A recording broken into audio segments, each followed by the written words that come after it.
আসসালামু আলাইকুম প্রিয় বিশ্ববিদ্যালয় ভর্তি পরীক্ষার্থীরা।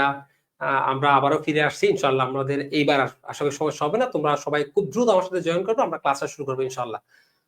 আমাকে ঠিকঠাক ভাবে শোনা যাচ্ছে কিনা একটু কমেন্টে জানাও। দ্রুত একটু কমেন্টে জানাও আমাকে ঠিকঠাক ভাবে শোনা যাচ্ছে কিনা, আমরা শুরু করে দেবো ইনশাআল্লাহ ক্লাসটা। আশা করবো ঠিকঠাক ভাবে ক্লাসটা যাবে। আমাকে ঠিকভাবে শোনা যাচ্ছে কিনা একটু দ্রুত কমেন্টে জানাও তোমরা, যে ঠিকভাবে শোনা যাচ্ছে কিনা আমাকে। এখন সব ঠিকঠাক আছে কিনা একটু কমেন্টে জানাও। আমরা শুরু করবো ক্লাসটা ইনশাআল্লাহ। বরাবর মতোই তোমাদেরকে বলে যাচ্ছে আজকে ক্লাসটা তোমাদের জন্য আসলে অত্যন্ত গুরুত্বপূর্ণ, সো ক্লাসটা মিস করা যাবে না। আমাকে একটু কমেন্টে জানো ঠিকভাবে এখন তোমাদের সবকিছু ঠিকঠাক আছে কিনা, ঠিকভাবে শোনা যাচ্ছে কিনা, আমাকে একটু কমেন্টে জানো।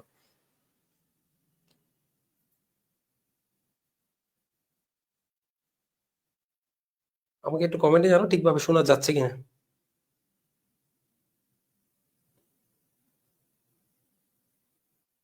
সব ঠিকঠাক আছে কিনা একটু কমেন্টে জানো।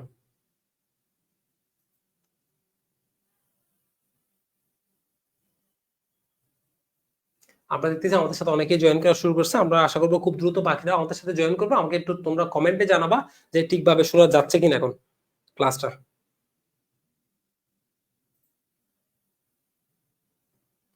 সব ঠিকঠাক আছে কিনা একটু কমেন্টে জানাও।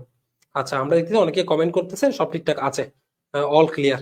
আচ্ছা, আশা করব আমরা সব ঠিকঠাক, আমরা আসলে আমরা ক্লাসে চলে যাই। ঠিক আছে, আমরা শুরু করি আবার।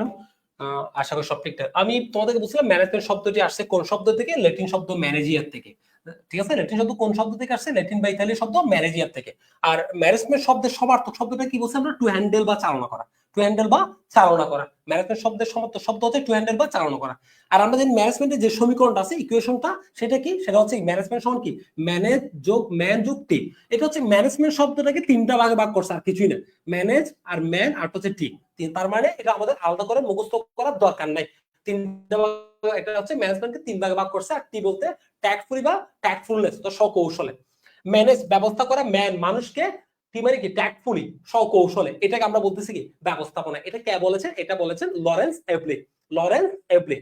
আর আমরা জানি ফার্স্ট লেডি অফ ম্যানেজমেন্ট কাকে বলা হয়? লিলিয়ান মুলার গিলব্রেথকে। ফার্স্ট লেডি অফ ম্যানেজমেন্ট কে? Lillian Moller Gilbreth. ঠিক আছে। আর বর্তমান ব্যবস্থাপনার জনককে আমরা জানি হেনরি ফেওল। আর বৈজ্ঞানিক ব্যবস্থাপনার জনককে এফডব্লিউ টেইলর। হেনরি ফেওল এবং এফডব্লিউ টেইলর থেকে প্রায় প্রতিবারই পরীক্ষা আসে। এই দুইটা মানুষ থেকে প্রায় প্রতিবার একদম 100% পরীক্ষা আসবে। ওদের দুইজনকে নিয়ে আমরা বিস্তারিত একটু পর আলোচনা করব। আচ্ছা, তাহলে প্রথম নারী বা প্রথম মানবী বলছে আমরা লিলিয়ান মুলার গিলব্রেথ। আর আধুনিক ব্যবস্থাপনার জননী বলা হয় কাকে? মেরি পার্কার পলেটকে। আমার মুখে মুখে, আমার সাথে মুখে মুখে তোমরা বলে যাবে, যাতে আমরা মুখে মুখে শেষ করতে পারি। তাহলে আধুনিক ব্যবস্থাপনার জননী কাকে বলা হয়? আধুনিক ব্যবস্থাপনার জননী বলা হয় মেরি পার্কার পলেটকে। মেরি পার্কার পলেটকে বলা হয় আধুনিক ব্যবস্থাপনার জননী। আমার সাথে মুখে মুখে বললাম। আর আমরা সবাই জানি ব্যবস্থাপনার নীতি আছে কয়টি? 14টি। হেনরি ফেল কর্তৃক নীতি কয়টি? 14টি। আমরা বিস্তারিত আলোচনা করবো পরবর্তী। ব্যবস্থাপনা হচ্ছে কি? আমরা জানি ব্যবস্থাপনা হচ্ছে একটি সামাজিক অবিরাম প্রক্রিয়া। এটি একটি পেশা, বিজ্ঞান ও কলা, জ্ঞানের বিশেষ শাখা। জ্ঞানের বিশেষ শাখা। তাহলে ব্যবস্থাপনায় কি বলা হচ্ছে? একটি সামাজিক প্রক্রিয়া, সামাজিক ও অবিরাম প্রক্রিয়া। এটি একটি পেশা বলা যেতে পারে, এটি বিজ্ঞান ও কলা বলা যেতে পারে। ব্যবস্থাপনায় কি বলা হয়? বিজ্ঞান ও কলাও বলা হয়। ঠিক আছে, ব্যবস্থাপনা হচ্ছে জ্ঞানের একটি পৃথক শাখা। আর ব্যবস্থাপনাকে জ্ঞানের পৃথক শাখা হিসেবে তুলে ধরেন কে? আমরা জানি ব্যবস্থাপনাকে জ্ঞানের পৃথক শাখা হিসেবে তুলে ধরেন হেনরি ফেওল। যার কারণে ব্যবস্থাপনার জনক বলা হয় কাকে? হেনরি ফেওলকে। তাহলে ব্যবস্থাপনাকে জ্ঞানের পৃথক শাখা হিসেবে তুলে ধরেন কে? হেনরি ফেওল। তাই হেনরি ফেওলকে কি বলা হয়? ব্যবস্থাপনার জনক বলা হয়। তাহলে পরীক্ষা যদি আসে ব্যবস্থাপনায় জ্ঞানের পৃথক শাখা হিসেবে তুলে ধরেন কে? আমরা উত্তর দিব কি? হেনরি ফেওল। আর একটা জিনিস খেয়াল করো, দেখো পরীক্ষা কিন্তু এভাবে আসতে পারে, শুধুমাত্র এটা আসতে পারে, জনক না এসে পরীক্ষা আসতে পারে ব্যবস্থাপনাকে জ্ঞানের পৃথক শাখা হিসেবে তুলে ধরেন কে? পৃথক শাখা হিসেবে তুলে ধরেন কে? আমরা উত্তর দিব হেনরি ফেওল। দেখো, তিনি ব্যবস্থাপনাকে জ্ঞানের পৃথক শাখা হিসেবে তুলে ধরেন বিদায় তো তিনি জনক। ঠিক আছে, তাহলে এই ধরনের প্রশ্ন তোমার আসতে পারে, তুমি একটু চিন্তা করলে পারবে। তো তোমার প্রশ্ন কমন আসে না, ব্যবস্থাপনাকে জ্ঞানের পৃথক শাখা হিসেবে তুলে ধরেন কে? সেটা সেই প্রশ্নটা তুমি পাইছো। দেখো একটু চিন্তা করলেও তো হয় যে তিনি ব্যবস্থাপনাকে জ্ঞানের পৃথক শাখা হিসেবে তুলে ধরছেন বিদায় তিনি কি? ব্যবস্থাপনার জনক। তিনি ব্যবস্থাপনার জনক, সিম্পল। তোমাকে এইভাবে চিন্তা করতে হবে। আমি আগেও বলছি হুবহু কমন পরীক্ষা নাও আসতে পারে, হুবহু কমন নাও আসতে পারে। ঠিক আছে, তোমাকে একটু চিন্তা করতে হবে, তোমার চিন্তার ক্ষমতাটা বাড়াইতে হবে, যাতে হুবহু কমন না আসলে তুমি পরীক্ষায় সঠিক উত্তরটা দিতে পারো। তোমার পরীক্ষা হুবহু কমন নাও আসতে পারে। ঠিক আছে, এখন সব ঠিকঠাক ভাবে শোনা যাচ্ছে কিনা বলো তো? এখন সব সব ঠিকঠাক আছে কিনা একটু কমেন্টে জানাও তো। এখন সব ঠিকঠাক আছে কিনা কমেন্টে একটু জানো, তোমাদের বন্ধুদের একটু মেনশন করে দাও যাতে তারাও ক্লাসটা শুরু করতে পারে, একসাথে একসাথে আমার সাথে ক্লাসটা করতে পারে, কন্টিনিউ করতে পারে। আমাকে এখন কমেন্টে জানো এখন ঠিকঠাক আছে কিনা। আচ্ছা এখন ঠিকঠাক আছে কিনা দেখো, একটু কমেন্টে দেখো এখন ঠিকঠাক ভাবে দেখা যাচ্ছে কিনা, একটু কমেন্ট করো। আচ্ছা এখন সব ঠিকঠাক আছে কিনা একটু কমেন্টে জানাও আমাকে। আচ্ছা আমরা দেখতেছি তাহলে আমরা বলছি ব্যবস্থাপনা একটি সামাজিক অবিরাম প্রক্রিয়া, পেশা, বিজ্ঞান ও কলা জ্ঞানের বিশেষ শাখা। ব্যবস্থাপনার উদ্দেশ্য কি? আমরা জানি মুনাফা অর্জন। আচ্ছা ব্যবস্থাপনার স্তর কয়টি? তিনটি। আমরা একটু প্রাথমিক বেসিক জ্ঞানগুলো নিয়ে আমরা আলোচনা করি, দেন আমরা বিস্তারিত। স্তর তিনটি কি? প্রথম সারি, নিম্ন স্তর, প্রথম সারি, মধ্যম সারি এবং উচ্চ স্তরের ব্যবস্থাপনা। ব্যবস্থাপনার স্তর হচ্ছে কয়টি? তিনটি। ব্যবস্থাপনার উপকরণ কয়টি? উপাদান কয়টি? 6টি। আমরা জানি ব্যবস্থাপনার উপকরণ কয়টি? যা 6M নামে পরিচিত। ব্যবস্থাপনার উপকরণ হচ্ছে 6টি, যা 6M নামে পরিচিত। ম্যান, মেশিন, মানি, মার্কেট, ম্যাটেরিয়াল, মেথড। তাহলে পরীক্ষা এখান থেকে প্রশ্ন আসবে, নিচের কোনটি 6M এর অন্তর্ভুক্ত নয়, অথবা নিচের কোনটি 6M এর অন্তর্ভুক্ত, এই ধরনের পরীক্ষায় প্রশ্ন আসে। তাহলে ব্যবস্থাপনা 6M এর অন্তর্ভুক্ত নয় কোনটি স্তর, বা নিচের কোনটি 6M এর অন্তর্ভুক্ত। তাহলে ব্যবস্থাপনা 6M এর জনককে আমরা জানি, 6M এর জনক হচ্ছে টেরি এবং ফ্রাঙ্কলিন। 6M এর জনককে টেরি এবং ফ্রাঙ্কলিন। তাহলে ব্যবস্থাপনা 6M এর জনককে আমরা জানি, 6M এর জনক হচ্ছে Terry and Franklin. Terry and Franklin. Franklin. তাহলে 6M এর জনককে টেরি এন্ড ফ্রাঙ্কলিন। টেরি এবং ফ্রাঙ্কলিনকে 6M এর জনক বলা হয়। এখানে 6M এর মধ্যে মানবীয় উপাদান হচ্ছে একটি, মানবীয় হচ্ছে একটি, আর অমানবীয় বা বস্তুগত হচ্ছে 5টি। মানবীয় উপাদান কয়টি? একটি। আমরা অমানবীয় বা বস্তুগত কয়টি? 5টি। আর সবচেয়ে জটিল উপাদান কোনটি? সবচেয়ে জটিল উপাদান হচ্ছে মানুষ। সবচেয়ে জটিল উপাদান হচ্ছে কি? মানুষ। ঠিক আছে, আশা করি সব ঠিকঠাক আছে এখন। ঠিক আছে, তাহলে মানবীয় উপাদান কয়টি? মানবীয় উপাদান হচ্ছে একটি, মানুষ সবচেয়ে জটিল উপাদান, আর অমানবীয় বা বস্তুগত কয়টি? 5টি। মেশিন, ম্যাটেরিয়াল, মানি, মেথড, মার্কেট, এগুলো হচ্ছে অমানবীয়। ঠিক আছে, বা বস্তুগত উপাদান। আর ব্যবস্থা হলো 4P। 4P গুলো কি কি? People, productivity, profit, public, responsibility. তাহলে 4P গুলো কি কি? People, productivity, profit, public, responsibility, এগুলো হচ্ছে ব্যবস্থাপনা 4P। তাহলে 4P গুলো কি কি? পিপল, প্রোডাক্টিভিটি, আমার সাথে মুখে মুখে বলো। People, productivity, profit, public, responsibility. ঠিক আছে, আচ্ছা এবার 7S গুলো কি? দেখো ব্যবস্থাপনা 7S, এগুলো আমরা একটু মনে রাখবো, কারণ পরীক্ষা ব্যবস্থা নিচের কোনটি ব্যবস্থাপনার 4P এর অন্তর্ভুক্ত, নিচের কোনটি ব্যবস্থাপনার 7S এর অন্তর্ভুক্ত বা 6M এর অন্তর্ভুক্ত। পরীক্ষা এভাবে পরীক্ষা আসতে পারে, এভাবে পরীক্ষা আসতে পারে। ঠিক আছে, আমাকে একটু বলো তো সব ঠিকঠাক আছে কিনা এখন।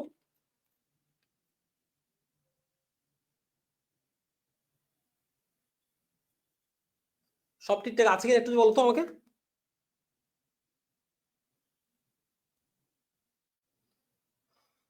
আচ্ছা আচ্ছা, আশা করবো সব ঠিকঠাক।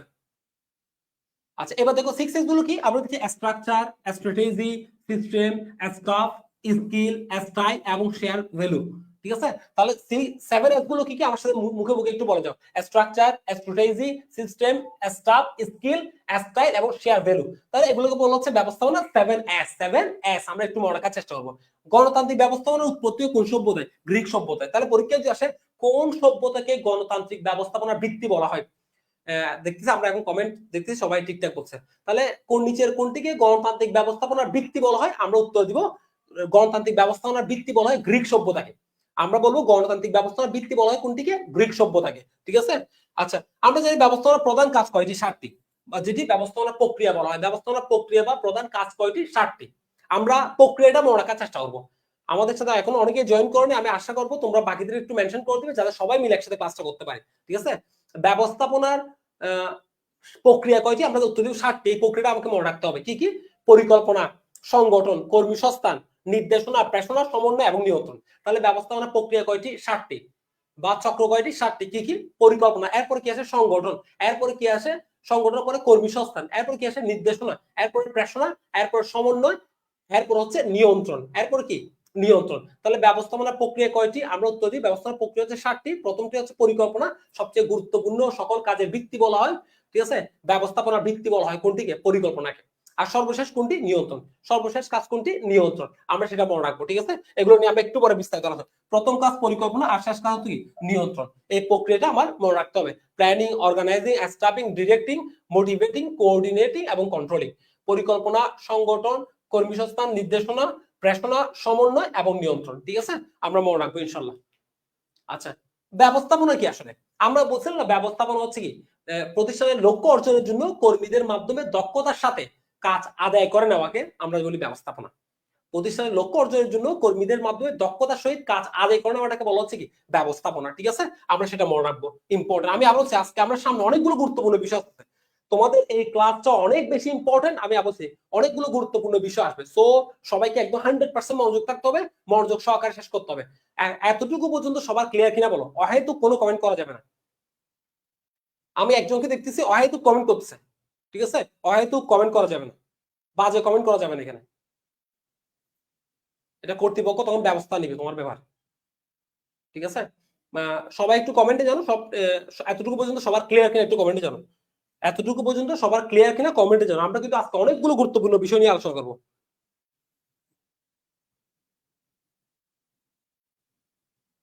আচ্ছা, আমরা দেখতেছি অনেকে বলছে আলহামদুলিল্লাহ ক্লিয়ার। আচ্ছা, আলহামদুলিল্লাহ ক্লিয়ার স্যার। আচ্ছা, এবার দেখো হেনরি ফেওলের মধ্যে ব্যবস্থাপনা কি আসলে? আমরা জানি হেনরি ফেওলের মধ্যে ব্যবস্থাপনা কি? ব্যবস্থাপনা হচ্ছে পূর্বানুমান, পরিকল্পনা, সংগঠন, নির্দেশনা, সমন্বয় এবং নিয়ন্ত্রণের সমষ্টি। অর্থাৎ আমরা দেখছি হেনরি ফেওল মোটামুটি এখানে কয়টা, 5টা কার্যাবলীর কথা বলছে। কয়টা কার্যাবলী? 5টি কার্যাবলীর কথা বলছে। কয়টি? 5টি। এটা আমরা কি নামে পরিচিত? পোর্টকক নামে পরিচিত, পিওডি সিওসি। তাহলে এই পোর্টককের মাধ্যমে হেনরি ফেওল কি দিছে? সংজ্ঞাটা প্রদান করছে। অর্থাৎ ব্যবস্থাপনার কার্যাবলী কয়টি প্রদান করেন? হেনরি ফেওলের মতে ব্যবস্থাপনার কার্যাবলী হচ্ছে 5টি। হেনরি ফেওল ব্যবস্থাপনার কার্যাবলী কয় ভাগে ভাগ করেন? 5 ভাগে ভাগ করেন। কি কি আমরা এখানে লিখছি দেখো। পি মানে কি? প্ল্যানিং, পরিকল্পনা। ও মানে কি? অর্গানাইজিং, সংগঠন। পোর্টকক পিওডি, এটা পিওডি হবে, পিওডি সিওসি। আর ডি মানে কি? ডিরেক্টিং, নির্দেশনা। সিও, সিও মানে কি? সিও বলতে কি বোঝো? কোঅর্ডিনেটিং, সমন্বয়। আর সি মানে হচ্ছে কন্ট্রোলিং, নিয়ন্ত্রণ। দেখো এই হেনরি ফেওল ব্যবস্থাপনার কার্যাবলীকে যে 5 ভাগে ভাগ করছেন, ওই 5 ভাগ দিয়ে এই সংজ্ঞাটা প্রদান করেন। এই 5 ভাগটা দিয়ে হেনরি ফেওল কি প্রদান করেন? সংজ্ঞাটা প্রদান করেন। ঠিক আছে, তাহলে পরীক্ষায় মাঝে মধ্যে পরীক্ষায় যে প্রশ্নটা আসে, এই সংজ্ঞাটা কার? আমরা বলবো এই সংজ্ঞাটা হচ্ছে কি? হেনরি ফেওলের। আচ্ছা, তাহলে হেনরি ফেওলের সংজ্ঞাটা কি? পরিকল্পনা, সংগঠন, নির্দেশনা, সমন্বয় ও নিয়ন্ত্রণের সমষ্টি। আচ্ছা, ফ্রেডারিক উইনস্লো টেইলর, এফডব্লিউ টেইলরের পুরো নামটা কি? দেখো পুরো নামটা একটু মনে রাখতে হবে। Frederick Winslow Taylor. আমরা জানি তিনি বৈজ্ঞানিক ব্যবস্থাপনার জনক, কার্যভিত্তিক সংগঠনের জনক, ফোরম্যানশিপ অর্গানাইজেশনের জনক, ঠিক আছে, তত্ত্বমূলক শ্রম মজুরির প্রবক্তা। সেগুলো নিয়ে আমরা বিস্তারিত আলোচনা করবো। ঠিক আছে, এমবিই এর প্রবক্তা তিনি। তিনি কি সংজ্ঞাটা প্রদান করেন?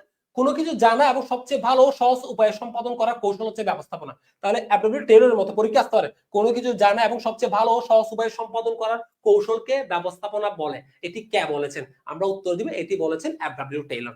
এটি কে বলেছেন? আমরা উত্তর দিব এফডব্লিউ টেইলর, এফডব্লিউ টেইলর। ঠিক আছে, এরপর দেখো সক্রেটিস কি বলছে? Management is universal. এটা কে বলেছেন? প্রথমে সক্রেটিস, পরবর্তী এরিস্টটল। যদি একটা উত্তর থাকে আমরা উত্তর দিব সক্রেটিস। ম্যানেজমেন্ট ইজ ইউনিভার্সাল, ব্যবস্থাপনা সার্বজনীন। এটা কে বলেছেন? এটা পরীক্ষা আসে। এটা বলেছেন সক্রেটিস। প্রথমে সক্রেটিস, পরবর্তী থেকে এরিস্টটল। প্রথমে সক্রেটিস, পরবর্তী থেকে এরিস্টটল বলেছেন ব্যবস্থাপনা হচ্ছে কি? সার্বজনীন। এটা পরীক্ষা আসে কিন্তু। ঠিক আছে, এরপর যদি আমরা দেখি এলএলএম কি বলছে, দেখো ব্যবস্থাপক যা করেন তাই ব্যবস্থাপনা। এটা কে বলেছেন? এলএলএম। ঠিক আছে, এরপর পিটার এফ ড্রাকার, ইম্পর্টেন্ট, খুব important. Management is a part of society. এটা কে বলেছেন? Peter F Drucker. তাহলে management is a part of society, এটা কে বলেছেন? Peter F Drucker. আমরা এই মনে রাখবো, পার্ট, পিটার, আমরা এই মনে রাখবো। আমি বলছি তুমি যখন কোনো কিছু পড়ার সময় রিলেট করবা, তখন তোমার জন্য সহজ হয়ে যাবে। পড়ার সময় যখন রিলেট করে তুমি পড়বা, তোমার জন্য সহজ হয়ে যাবে। তাহলে management is a part of society, ব্যবস্থাপনা একটি সমাজের অংশ। এটা কে বলেছেন? Peter F Drucker. এখানে পার্টটা একটু রিলেট করবো আমরা, পার্ট, পিটার, আমরা এভাবে মনে রাখার চেষ্টা করবো। আমি বলছি তোমার মতো তুমি মনে রাখবা, কিন্তু তুমি যখন একটা একটা একটা সিম্বল দিয়ে মনে রাখার চেষ্টা করবো, কোন একটা ইস্যু দিয়ে তুমি মনে রাখার চেষ্টা করবো, তখন তোমার বেশি মনে থাকবে। তুমি নামের সাথে এখন আমি মিলাচ্ছি, পিটার, পার্ট, আমি মিলে পড়তেছি। Management is a part of society, এটা বলেছেন পিটার এফ ড্রাকার। ঠিক আছে, ব্যবস্থা একটি সমাজের অংশ, পিটার এফ ড্রাকার। ঠিক আছে, আমরা মিলানোর চেষ্টা করবো। এরপর দেখো ডিজে ক্লক, খুবই ইম্পর্টেন্ট, ব্যবস্থাপনা বিজ্ঞান ও কলা। তাহলে আমরা কলা, ক্লক, আমরা কলা, ক্লক আমরা এবার মিলাবো। কলা, ক্লক, আমার সাথে বলো মুখে মুখে। তাহলে ব্যবস্থাপনা বিজ্ঞান ও কলা, এটা কে বলছেন? ডিজে ক্লক। ব্যবস্থাপনা বিজ্ঞান ও কলা, management is science and art, এটা কে বলছেন? ডিজে ক্লক, ডিজে ক্লক। তাহলে ব্যবস্থাপনা কলা, বিজ্ঞান ও কলা, এটা কে বলছেন? ডিজে ক্লক। আমরা একটু চিন্তা করে এবার মনে রাখার চেষ্টা করবো। কলা, ক্লক আমরা এভাবে মনে রাখার চেষ্টা করবো। ঠিক আছে, যত সহজে আমি সেটা মনে রাখতে পারি, আমাদের নিজের মতো করে যত সহজে আমি মনে রাখতে পারি। ঠিক আছে, তাহলে ব্যবস্থাপনা বিজ্ঞান ও কলা, এটা কে বলেছেন? ডিজে ক্লক, ডিজে ক্লক। এরপর দেখি আমরা ব্যবস্থাপনার সামাজিক প্রক্রিয়া হিসেবে অব্যাহত করেন কে? টেরিয়ান ফ্রাঙ্কলিন, ওই যিনি ব্যবস্থাপনা 6 এর প্রবক্তা। 6-7 প্রবক্তাকে টেরি এবং ফ্রাঙ্কলিন, এখানে দুইজন ব্যক্তি, এখানে একজন না, টেরি এন্ড ফ্রাঙ্কলিন, এখানে দুইজন ব্যক্তি, ঠিক আছে। তারা দুইজন আবার কি বলছে, ব্যবস্থাপনাকে সামাজিক প্রক্রিয়া হিসেবে অবহিত করেন কে, টেরি এন্ড ফ্রাঙ্কলিন। সামাজিক প্রক্রিয়া হিসেবে বলেন কে, টেরি এবং ফ্রাঙ্কলিন, সেটা আমরা মনে রাখবো। আর ব্যবস্থাপনা কলা ও বিজ্ঞান, এটা কে বলছেন, ডিজে ক্লক, ঠিক আছে, কলা ক্লক আমরা মনে রাখবো। ব্যবস্থাপনা management is a part of society, এটা কে বলেছেন, Peter F Drucker. Management is universal, এটা কে বলেছেন, ম্যানেজমেন্ট ইজ ইউনিভার্সাল, এটা বলছেন সক্রেটিস এবং এরিস্টটল। এগুলো আমাদের মনে রাখবো, কারণ মাঝে মধ্যে আমাদের পরীক্ষায় যে প্রশ্ন আসে সেটা হচ্ছে নিচের কোনটি, নিচের সংজ্ঞাটা কে প্রদান করেন, এভাবে পরীক্ষায় প্রশ্ন আসে, যাতে আমরা সঠিক উত্তরটা দিতে পারি, ঠিক আছে, যাতে আমরা সঠিক উত্তরটা দিতে পারি। কোনো কিছু জানা এবং তা খুব ভালো উপায়ে সম্পাদন করা কৌশল, এটা কে বলেছেন, এটা বলেছেন এফডব্লিউ টেইলর। আমার সাথে বলো, তোমাদের ক্লাস শেষ হয়ে যাবে, ক্লাস শেষ হয়ে যাবে, মুখে মুখে শেষ করো, ঠিক আছে। আচ্ছা, আর সক্রেটিস প্রথমে কি বলেছেন, ম্যানেজমেন্ট ইজ ইউনিভার্সাল, এটা কে বলেছেন, সক্রেটিস, ঠিক আছে। এই কথার সাথে অনেকেই কি একমত প্রদান করেন, ঠিক আছে। আমরা অনেক বিশেষজ্ঞ তার সাথে একমত প্রদান করে, কিন্তু ব্যবস্থাপনা সার্বজনীন এটি বিশ্বাস করতেন না কে, পরীক্ষায় প্রশ্ন আসে, অলিভার শেলডন। ব্যবস্থাপনা সার্বজনীন এটি বিশ্বাস করতেন না কে, পরীক্ষা আসে, আমরা উত্তর দিব অলিভার শেলডন। ব্যবস্থাপনা সার্বজনীন এটি বিশ্বাস করতেন না কে, অলিভার শেলডন, সেটা আমরা মনে রাখবো। পরীক্ষা এটা আসে, TQM, total quality management. TQM মানে কি, সার্বিক মান ব্যবস্থাপনা। টিকিউএম টোটাল কোয়ালিটি ম্যানেজমেন্ট, এখানে তো বলা আছে টোটাল কোয়ালিটি ম্যানেজমেন্ট, এটা কাজ কি, কোয়ালিটি ইমপ্রুভমেন্ট করা, কোয়ালিটি ডেভেলপমেন্ট করা। তাহলে টোটাল কোয়ালিটি ম্যানেজমেন্ট মানে কি, সার্বজনীন মান ব্যবস্থাপনা।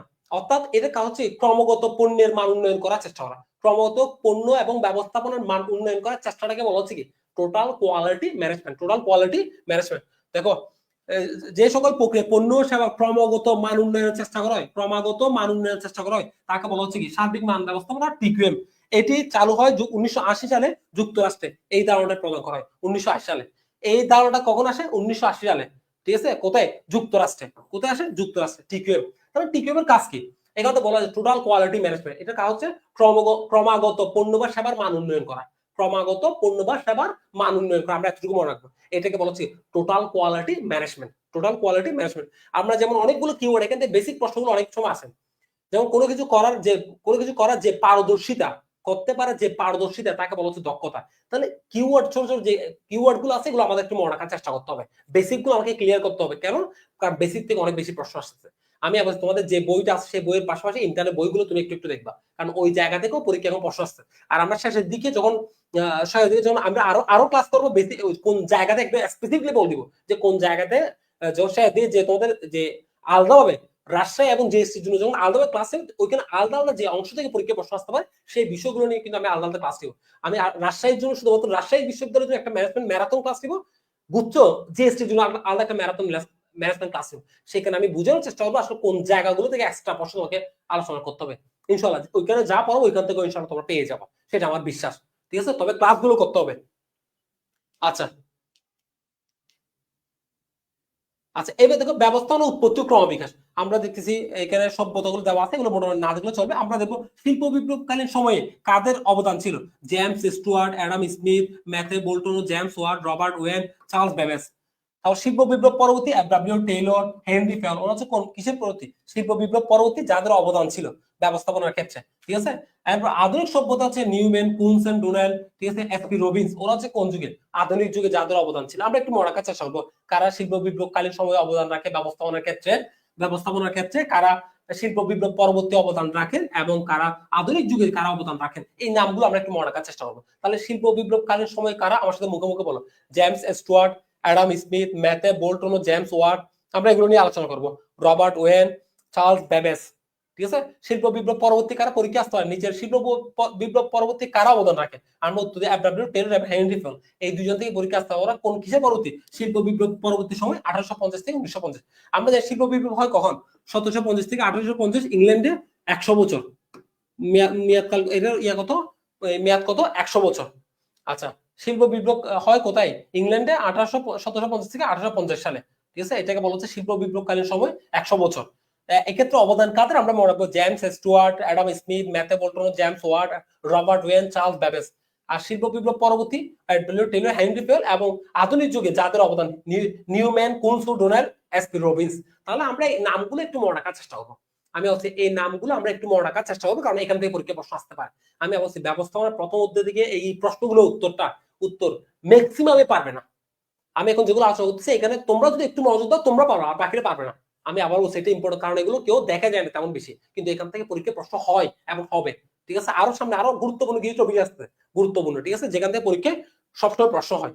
আশা করবো এতটুকু পর্যন্ত সবার ক্লিয়ার। সবাই একটু কমেন্টে জানো এতটুকু পর্যন্ত সবার ক্লিয়ার কিনা, এতটুকু পর্যন্ত সবার ক্লিয়ার কিনা কমেন্টে জানো।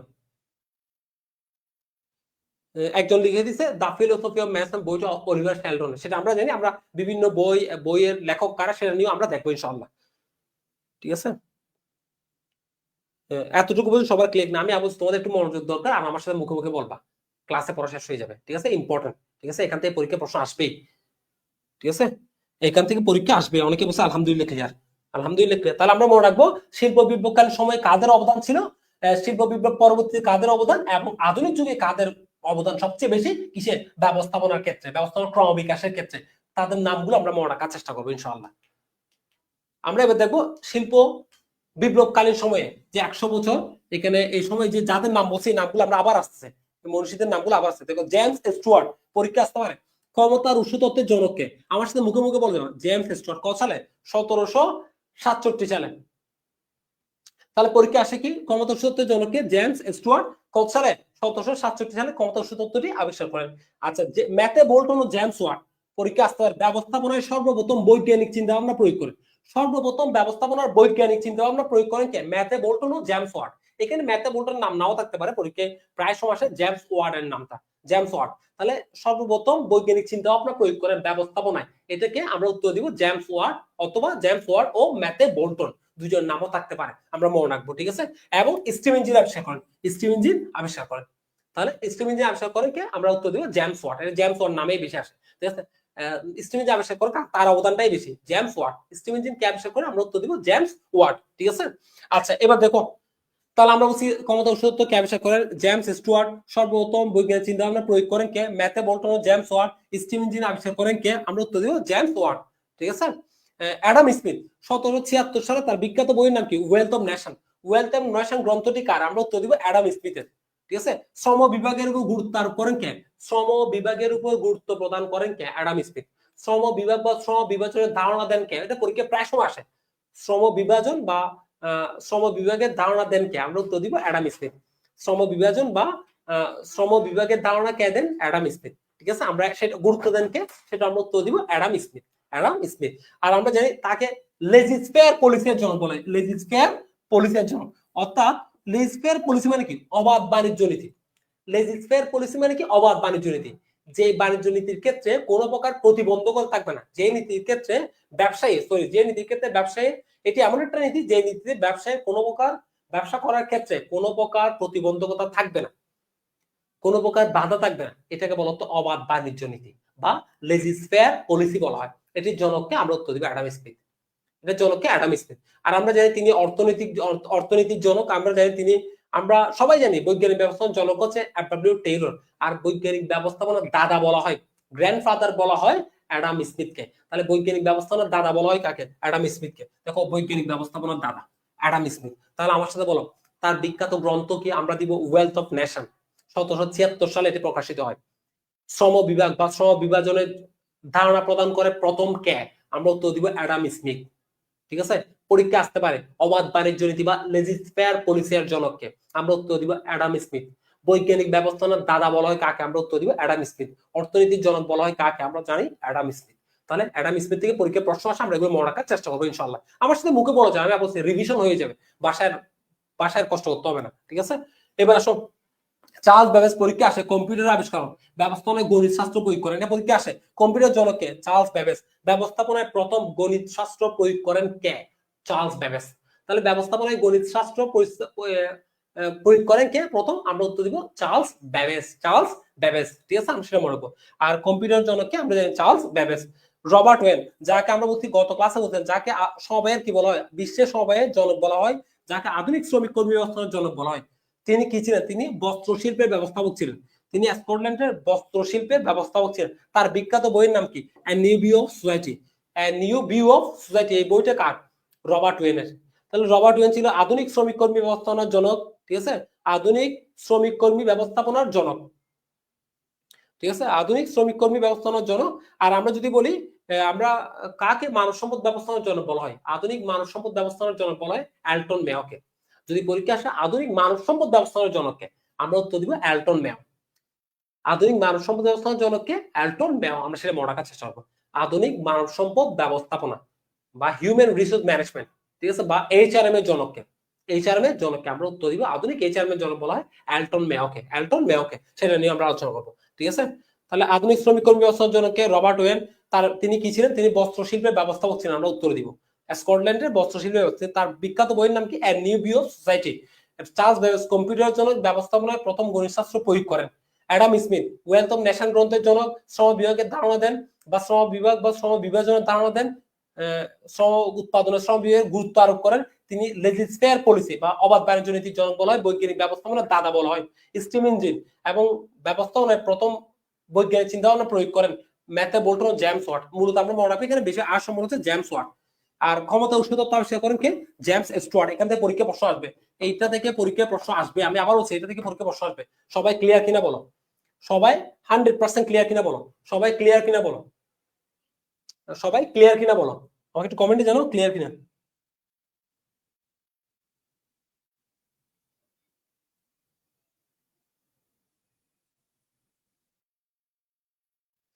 আচ্ছা, সবাই এতটুকু বলছো, সবার ক্লিয়ার কিনা বলো। আমি আজকে আসলে তোমাদের অনেকে হয়তো ক্লাস থেকে চলে গেছে, সবাই এই ক্লাসটা অনেক বেশি ইম্পর্টেন্ট। আমি আশা করবো বাকিরা যারা এখনো ক্লাসে না তারা খুব দ্রুত আমার সাথে জয়েন করবা, ঠিক আছে, আশা করবো। আচ্ছা, এতটুকু পর্যন্ত আসলে সবার ক্লিয়ার।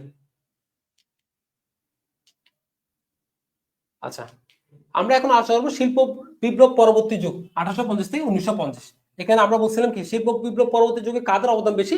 এফডব্লিউ টেইলর এবং হেনরি ফেউল। এই দুইটা থেকে পরীক্ষায় মাস পরীক্ষা প্রশ্ন আসবে। এফডব্লিউ টেইলর এবং হেনরি ফেউল থেকে আমরা বিস্তারিত আলোচনা করবো। এখান থেকে পরীক্ষা 100% পরীক্ষা প্রশ্ন আসবে। এই দুইটা থেকে 100% পরীক্ষা প্রশ্ন আসবে এখান থেকে। আমি আবার এখান থেকে পরীক্ষা প্রশ্ন আসবে। এফডব্লিউ টেইলরের নাম কি? পুরো নামটা কি? Frederick Winslow Taylor. Frederick Winslow Taylor. তার জন্ম কোথায়? যুক্তরাষ্ট্রে। তার জন্ম কোথায়? যুক্তরাষ্ট্রে। তিনি কি ছিলেন? তিনি মেকানিক্যাল ইঞ্জিনিয়ার ছিলেন। তিনি পেশায় কি ছিলেন? মেকানিক্যাল ইঞ্জিনিয়ার ছিলেন। ঠিক আছে, তার ডিগ্রি মেকানিক্যাল ইঞ্জিনিয়ার ছিলেন তিনি পেশায়, ঠিক আছে। তিনি তার উপাধিগুলো কি? তিনি বৈজ্ঞানিক ব্যবস্থাপনার জন্য, কার্যভিত্তিক সংগঠনের জন্য, পার্থক্যমূলক ফুরন মজুরি প্রবক্তা। আমরা জানি কার্যভিত্তিক সংগঠন বা এটাকে ফোরম্যানশিপ অর্গানাইজেশন বলা হয়, ফোরম্যানশিপ অর্গানাইজেশনও বলা হয়ে থাকে। তাহলে এফডব্লিউ টেইলর আমরা জানি বৈজ্ঞানিক ব্যবস্থাপনার জন্য, তিনি বৈজ্ঞানিক ব্যবস্থাপনার জন্য, কার্যভিত্তিক সংগঠন বা ফোরম্যানশিপ অর্গানাইজেশনের জন্য, তিনি পার্থক্যমূলক ফুরন মজুরি প্রবক্তা, তিনি এমবিই ম্যানেজমেন্ট বাই এক্সেপশন এর প্রবক্তা, এমবিই ম্যানেজমেন্ট বাই এক্সেপশন ব্যতিক্রমধর্মী ব্যবস্থাপনার প্রবক্তা। তিনি কি বলছেন? আমার সাথে মুখে মুখে বলা সবচেয়ে ভালো হয়। তিনি ব্যতিক্রমধর্মী ব্যবস্থাপনা অর্থাৎ ম্যানেজমেন্ট বাই এক্সেপশন এর প্রবক্তা। আমরা এবার মনে পরীক্ষা আসবে এমবিই এর প্রবক্তাকে, আমরা উত্তর দিব এফডব্লিউ টেইলর। আর এমবিইউ বললে কি? এমবিইউ ম্যানেজমেন্ট বাই অবজেক্টিভস, উদ্দেশ্য ভিত্তিক ব্যবস্থাপনা। এটা জনক হচ্ছে পিটার এফ ড্রাকার। এমবিইউ বললে পিটার এফ ড্রাকার, আর এমবিই বললে আমরা উত্তর দিব ম্যানেজমেন্ট বাই এক্সেপশন। আমি অবশ্যই তোমরা ইংলিশ নামটা বাংলা নামটাও মনে রাখার চেষ্টা করো, বাংলাটাও মনে রাখার চেষ্টা করো। তোর পরীক্ষায় এমবিই তোর মনে আছে, এটা এফডব্লিউ টেইলর, কিন্তু পরীক্ষায় চলে আসছে এটা না আসছে ব্যতিক্রমধর্মী ব্যবস্থাপনার জনককে। তোমার মাথায় কিন্তু কাজ করবে না, তুমি যদি আগে থেকে চিন্তা না করো তাহলে মাথায় কাজ করবে না। কারণ এমবিই পুরো নামটা কি? ম্যানেজমেন্ট বাই এক্সেপশন, ব্যতিক্রমধর্মী ব্যবস্থাপনা, এফডব্লিউ টেইলর। আর এমবিইউ কি? ম্যানেজমেন্ট বাই অবজেক্টিভস, উদ্দেশ্য ভিত্তিক ব্যবস্থাপনা বলা হয়। এটার জনককে, এটার জনক হচ্ছে পিটার এফ ড্রাকার। এটার জনক হচ্ছে কি? পিটার এফ ড্রাকার, ঠিক আছে। আমরা কি এভাবে মনে রাখতে হবে। তাহলে বৈজ্ঞানিক ব্যবস্থাপন তিনি ছিলেন মেকানিক্যাল ইঞ্জিনিয়ার, ঠিক আছে। কার্যভিত্তিক সংগঠন, পার্থক্যমূলক ফুরন মজুরি এর প্রবক্তা, তারপর কি বলছি এমবিই এর প্রবক্তা, ম্যানেজমেন্ট বাই এক্সেপশন, ঠিক আছে। আর আমরা জানি বৈজ্ঞানিক ব্যবস্থাপনা একটি কোন ধরনের বিপ্লব? আমরা জানি এটা মানসিক বিপ্লব, মেন্টাল রেভুলেশন। বৈজ্ঞানিক ব্যবস্থাপনা হচ্ছে একটি মেন্টাল রেভুলেশন, এটা একটি মানসিক বিপ্লব, সেটা আমরা মনে রাখবো, ঠিক আছে। আচ্ছা, তার বিখ্যাত বইয়ের নাম কি? Principles of method of scientific management, ঠিক আছে। এরপরে কি আছে? সব management, a piece of great system, the gospel of efficiency. তাহলে এই বইগুলো কার? এই বইগুলো হচ্ছে এফডব্লিউ টেইলরের।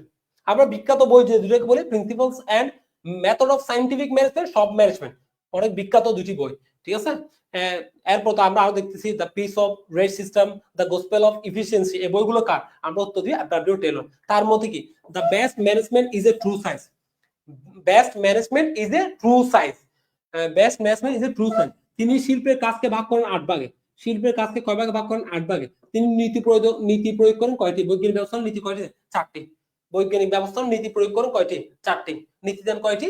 4টি। বৈজ্ঞানিক ব্যবস্থাপনার নীতি হচ্ছে কয়টি? তার মতে কয়টি? 4টি। আমরা সেটা মনে রাখার চেষ্টা করব। আর তিনি শিল্পের কাজকে কয় ভাগে ভাগ করেন? 8 ভাগে ভাগ করেন। তিনি শিল্পের কাজকে কয় ভাগে ভাগ করেন? 8 ভাগে ভাগ করেন। আর তিনি কার্যভিত্তিক সংগঠনের জনক। কার্যভিত্তিক সংগঠনটা তিনি কখন আবিষ্কার করেন?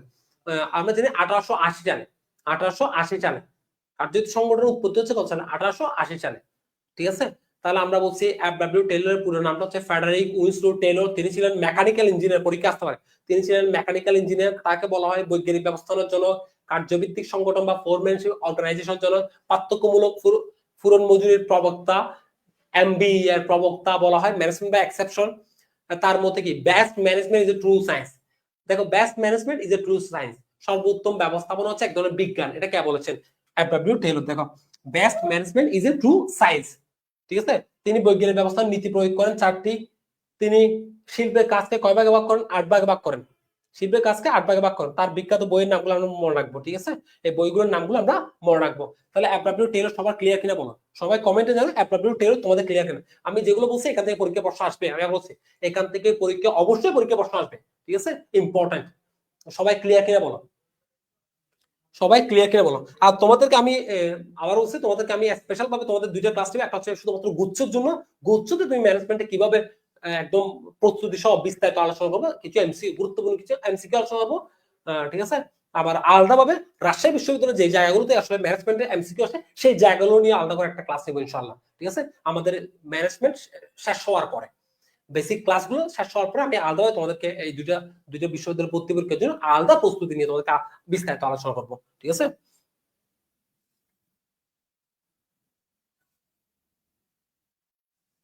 আচ্ছা, আশা করব সবার ক্লিয়ার। ঠিক আছে। পুরো নামটা কি? এফ.ডব্লিউ. টেলর নাম ফ্রেডারিক উইনস্লো টেলর। এবার দেখো, এবার হচ্ছে শিল্প। এখানে কি? এখানে কার নাম? Henry Fayol. Henry Fayol. ঠিক আছে। তিনি কি ছিলেন? পেশায় খনি প্রকৌশলী। হেনরি ফেয়ল পেশায় কি ছিলেন? খনি প্রকৌশলী ছিলেন। আমরা জানি হেনরি ফেয়লকে বলা হয় আধুনিক ব্যবস্থাপনার জনক বলা হয়। ঠিক আছে। তিনি প্রশাসনিক তত্ত্বের জনক বলা হয় বা অ্যাডমিনিস্ট্রেশন থিওরির প্রবক্তা বলা হয়। তাকে এছাড়াও আমরা জানি তিনি তিনি হচ্ছে কি এছাড়াও পোর্টকের প্রবক্তা। পোর্টক কি বলছি? পোর্টক, যেটি বলা হচ্ছে ব্যবস্থাপনার কার্যাবলীকে কয় ভাগে ভাগ করেন? 5 ভাগে। ব্যবস্থাপনার কার্যাবলী কয় ভাগে ভাগ করেন? 5 ভাগে। দেখো আধুনিক ব্যবস্থাপনার জন্য, ব্যবস্থাপনা তত্ত্ব দ্বারা অগ্রদূত বলা হয়, ব্যবস্থাপনার মূলনীতি সমূহের প্রবক্তা বলা হয়, পোর্টকোকের প্রবক্তা। পোর্টকক মানে কি? ব্যবস্থাপনার কাজকে যে 5 ভাগে ভাগ করেন: প্ল্যানিং, অর্গানাইজিং, ডিরেক্টিং, কোঅর্ডিনেটিং এবং কন্ট্রোলিং। পরিকল্পনা, সংগঠন, নির্দেশনা, সমন্বয় এবং নিয়ন্ত্রণ। ব্যবস্থাপনার কাজকে কয় ভাগে ভাগ করেন? 5 ভাগে ভাগ করেন। এখানে লিখে আছে ব্যবস্থাপনার কাজকে ভাগ করেন কয় ভাগে? 5 ভাগে। এডমিনিস্ট্রেশন ডিজাইন থিওরি, প্রশাসনিক তত্ত্বের জনক। তাহলে আধুনিক ব্যবস্থাপনার জনক আমরা জানি, তিনি মূলনীতি সময়ের প্রবক্তা, পোর্টককের প্রবক্তা, আমরা সবাই জানি পোর্টককের প্রবক্তা। এবং আমরা কি বলছি? তাকে প্রশাসনিক তত্ত্বের জনক বলা হয় বা অ্যাডমিনিস্ট্রেশন থিওরি এর জনক বলা হয়। ঠিক আছে। সেটা আমরা মনে রাখবো। তার বিখ্যাত বইয়ের নাম কি? General and industrial management. এখানে ফরাসি ভাষায় লেখা আছে এটা। তার বইটির নাম কি? ইংলিশ ভাষায় বলা হয় কি? General and industrial management. এই বইটি ফরাসি ভাষায় প্রকাশিত হয় 1916 সালে। ফরাসি ভাষায় কত সালে? 1916 সালে প্রকাশিত হয়। পরবর্তী ইংলিশে প্রকাশিত হয় 1929 থেকে 1930 সালে। 1929 থেকে 1930 সালে। তার যে বই তিনি 14টা নীতির কথা উল্লেখ করেন। বইটির নাম কি? General and industrial management. ঠিক আছে। আচ্ছা, তিনি শিল্পের কাজকে কয়ভাবে ভাগ করেন? উত্তর দিব 6টি। তিনি ব্যবস্থাপনার নীতি প্রয়োগ করেন কয়টি? 14টি। তিনি ব্যবস্থাপনার কাজকে কয় ভাগে ভাগ করেন? 5 ভাগে, যা পোর্টকক নামে পরিচিত। তিনি ব্যবস্থাপকের গুণের নির্দেশ করেন কয়টি? 6টি। তাহলে ব্যবস্থাপকের গুণের নির্দেশ করেন কয়টি? 6টি। তিনি ব্যবস্থাপনাকে জ্ঞানের পৃথক শাখা হিসেবে তুলে ধরেন। ব্যবস্থাপনাকে জ্ঞানের পৃথক শাখা হিসেবে তুলে ধরেন।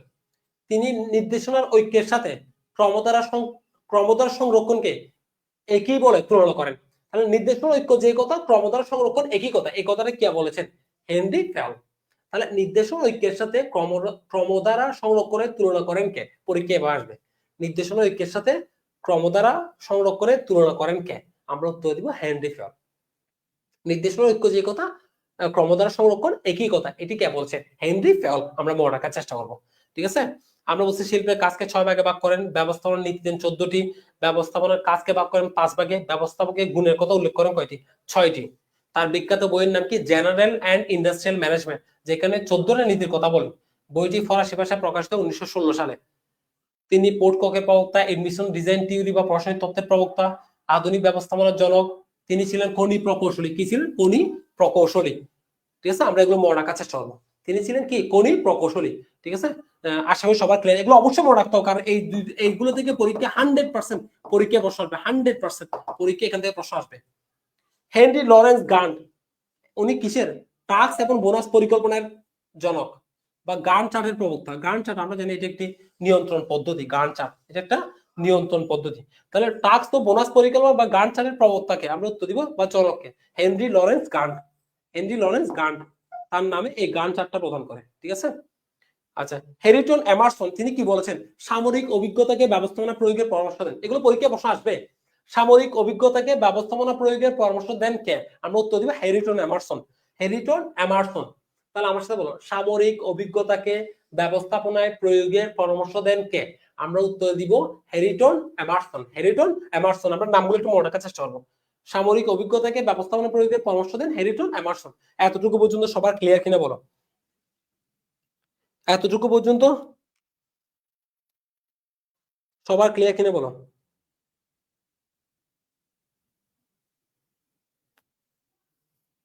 এতটুকু পর্যন্ত সবার ক্লিয়ার কিনা বলো? ঠিক আছে, আমার সাথে একটু মুখে মুখে বলে যে আমি আবার তোমাদের জন্য অনেক বেশি ইম্পর্টেন্ট এই ক্লাসগুলো। একটু মুখে মুখে বলে যে এখান থেকে পরীক্ষা প্রশ্ন আসবেই, এখান থেকে পরীক্ষা প্রশ্ন আসতে বাধ্য। আমার সাথে একটু মুখে মুখে বলে যাও, ঠিক আছে। আলহামদুলিল্লাহ, আয়াত রহমান বলছে আলহামদুলিল্লাহ ক্লিয়ার। শিল্পের কাজ নির্দিষ্ট করো, অর্থাৎ আমরা আমরা যে কাজকে ভাগ করে নিই, কোন কোন বিভাগ থাকবে এখানে? উৎপাদন বিভাগ, ক্রয় বিভাগ, আলাদা আলাদা কাজকে ভাগ করতে এরকম 6টি বিভাগ করে দিচ্ছে, ঠিক আছে। শিল্পের কাজগুলো কয়টি ভাগে ভাগ করে কাজগুলো সম্পাদন করবে, কয়টি বিভাগ দ্বারা সম্পাদিত, এরকম 6টি। আর ডব্লিউ টেলর দিছে কয়টি? ডব্লিউ টেলর মধ্যে 8টি। শিল্পের কাজকে ভাগ করছেন তিনি কয় ভাগে? 8 ভাগে। আর হেনরি ফেল ভাগ করে দিচ্ছে কয়টি বিভাগে? 6টি বিভাগে। জাস্ট এটা মনে রাখলে চলবে, ঠিক আছে। এটা মনে রাখলে চলবে।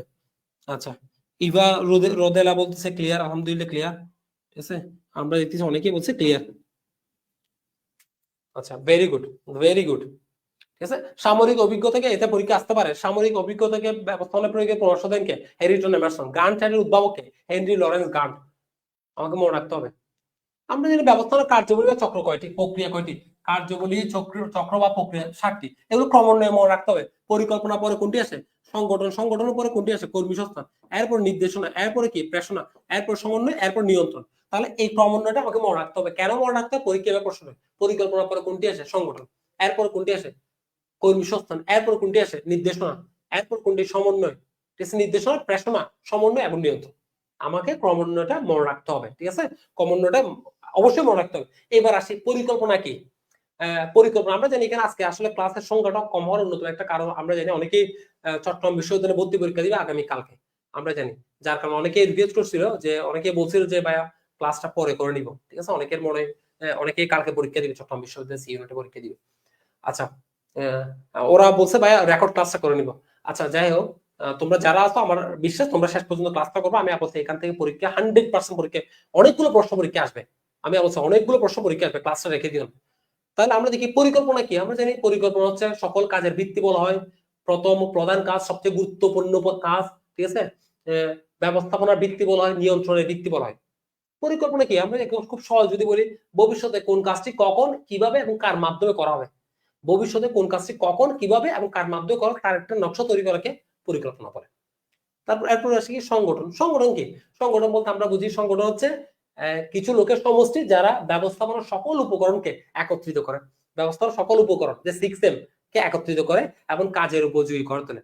অর্থাৎ দায়িত্ব কর্তৃত্ব বন্টন করে দেয়, সবার মধ্যে একটা সম্পর্ক স্থাপন করে। তাহলে দায়িত্ব কর্তৃত্ব বন্টন, সম্পর্ক স্থাপন, এটা কে করে? এটা সংগঠন করে। 6M কে একত্রিত কে করে? সংগঠন করে। এগুলো আমরা বিস্তারিত অধ্যায় ভিত্তিক আলোচনা করবো তখন। আমি যে সংজ্ঞাটা বলার চেষ্টা করতেছি তোমাদেরকে। তাহলে এগুলো এভাবে মুক্ত হবে, এগুলো আলাদা মুখস্থ হওয়ার দরকার। সহজে সংগঠন কি? দায়িত্ব কর্তৃত্ব বন্টন করে দেয়, সবার মধ্যে একটা সম্পর্ক স্থাপন করে, 6M কে একত্রিত করে, কাজের উপযোগী করে তোলে, এটাই সংগঠন। সংগঠন পরে কি আছে? সংগঠন পরে কর্মী সংস্থান।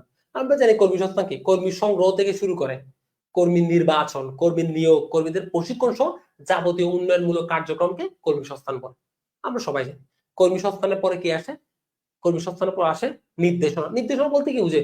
নির্দেশনা বলতে বুঝে আদেশ, উপদেশ, পরামর্শ। আদেশ, উপদেশ, পরামর্শ। অর্থাৎ আদেশ, উপদেশ, পরামর্শ প্রদানের মাধ্যমে প্রতিষ্ঠানের লক্ষ্য অর্জন করার যে চেষ্টা, সেই চেষ্টাকে বলা হচ্ছে, সেটাকে বলা হচ্ছে কি? নির্দেশনা। অর্থাৎ কর্মীদেরকে সঠিকভাবে আদেশ, উপদেশ, পরামর্শ, আদেশ, উপদেশ, পরামর্শ ইত্যাদি প্রদানের মাধ্যমে লক্ষ্য অর্জন করার চেষ্টা করাকে আমরা হচ্ছে নির্দেশনা। তাহলে নির্দেশনা বলতে সংক্ষেপে কি বুঝবো? আদেশ, উপদেশ এবং পরামর্শ। একদম একদম সিম্পল, আমরা এভাবে চিন্তা করে শেষ করবো। এরপর কি আসে?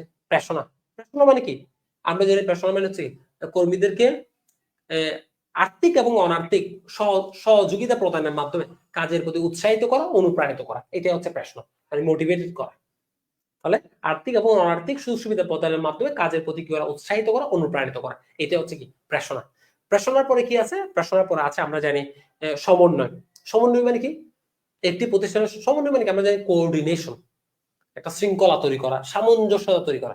অর্থাৎ একটি প্রতিষ্ঠানের সকল বিভাগ, উপবিভাগ এবং কর্মীদের মাধ্যমে একটি বিভাগ, উপবিভাগ, কর্মীদের মধ্যে একটা সামঞ্জস্য তৈরি করা, শৃঙ্খলা তৈরি করা, যাতে করে কাজগুলো সঠিকভাবে সম্পাদন করা যায়, এটাকে বলা হচ্ছে সমন্বয়। বা যে যে যে কাজটা পারদর্শী তাকে সেই কাজে বসানো, যে মেশিনটা যে জায়গায় বসানো তাকে সেই জায়গায় বসানো। আসলে এই পুরো প্রসেসটাকে বলা হচ্ছে কি? সমন্বয়, অর্থাৎ কোঅর্ডিনেশন করা, যাতে সুন্দরভাবে শৃঙ্খলাবদ্ধ হয়ে কাজগুলো সম্পাদন হয়, এটাকে বলা হচ্ছে সমন্বয়। কি বলতে? একটি প্রতিষ্ঠানের সকল বিভাগ, উপবিভাগ এবং কর্মীদের মধ্যে একটা সামঞ্জস্যতা তৈরি করা, যাতে একটা শৃঙ্খলা তৈরি করা, যাতে কাজগুলো সঠিকভাবে সম্পাদন করা যায়, এটাকে বলা হচ্ছে কি? সমন্বয়। সর্বশেষ কি? নিয়ন্ত্রণ। নিয়ন্ত্রণের ভিত্তি কি? পরিকল্পনা। পরিকল্পনা নিয়ন্ত্রণ সবচেয়ে সর্বশেষ কাজ। এটা করে কারা? ঊর্ধ্বতনরা। নিয়ন্ত্রণ কারা করবে? অবশ্যই ঊর্ধ্বতনরা করবে, আমরা সেটা মনে রাখবো, ঠিক আছে? এটি নিয়ন্ত্রণ একটি কালান্তিক কাজ, একটা অবিরাম প্রক্রিয়া। একটা নির্দিষ্ট সময় পরপর হয় বিধে এটাকে কালান্তিক কাজ বলে। এটা নির্দিষ্ট সময় পরপর হতে থাকে বিধে এটাকে অবিরাম প্রক্রিয়া বলে, অবিরাম প্রক্রিয়া বলে। তাহলে নিয়ন্ত্রণ কি? আসলে পরিকল্পনা অনুযায়ী সব কাজ সঠিকভাবে হচ্ছে কিনা তা তদারকি করে দেখা এবং প্রয়োজনে সংশোধনমূলক ব্যবস্থা নেওয়াকে নিয়ন্ত্রণ বলা হয়, নিয়ন্ত্রণ বা কন্ট্রোলিং বলা হয়। তাহলে সংশোধনমূলক কার্য সম্পাদন করা হয় কোনটিতে? নিয়ন্ত্রণে। নিয়ন্ত্রণের ভিত্তি কি? পরিকল্পনা। পরিকল্পনা অনুযায়ী সবকিছু হচ্ছে কিনা দেখা এবং প্রয়োজনে সংশোধনমূলক ব্যবস্থা নেওয়াকে কি বলা হয়? নিয়ন্ত্রণ বলা হয়। আমি জাস্ট একটু বলার চেষ্টা করছি সংজ্ঞাগুলো কি, আমরা বিস্তারিত এগুলো কিন্তু অধ্যায় ভিত্তিক আমরা আলোচনা করবো, বিস্তারিত কিন্তু অধ্যায় ভিত্তিক আমরা আলোচনা করবো ইনশাল্লাহ। ব্যবস্থাপনার দেখো প্রক্রিয়াগুলো বিভিন্ন জনের মতে। ওরিস এবং কুন্স বলছে পরিকল্পনা, সংগঠন, কর্মী সংস্থান, নির্দেশনা, নিয়ন্ত্রণ এবং সমন্বয়। তাহলে ওরিস এবং কুন্স কয়টি? 1 2 3 4 5 6টি। ওরিস কুন্সের মতো কয়টি? ব্যবস্থাপনার কার্যাবলী কয়টি? 6টি। যদি পরীক্ষা আসে ওরিস এবং কুন্সের মতে ব্যবস্থাপনার কার্যাবলী কয়টি? 6টি। কোনটি নাই আসলে এখানে? আমরা যদি দেখি কোনটিতে নাই, এটা এখানে কোনটি নেই? এখানে নাই কি? প্রেষণা নাই।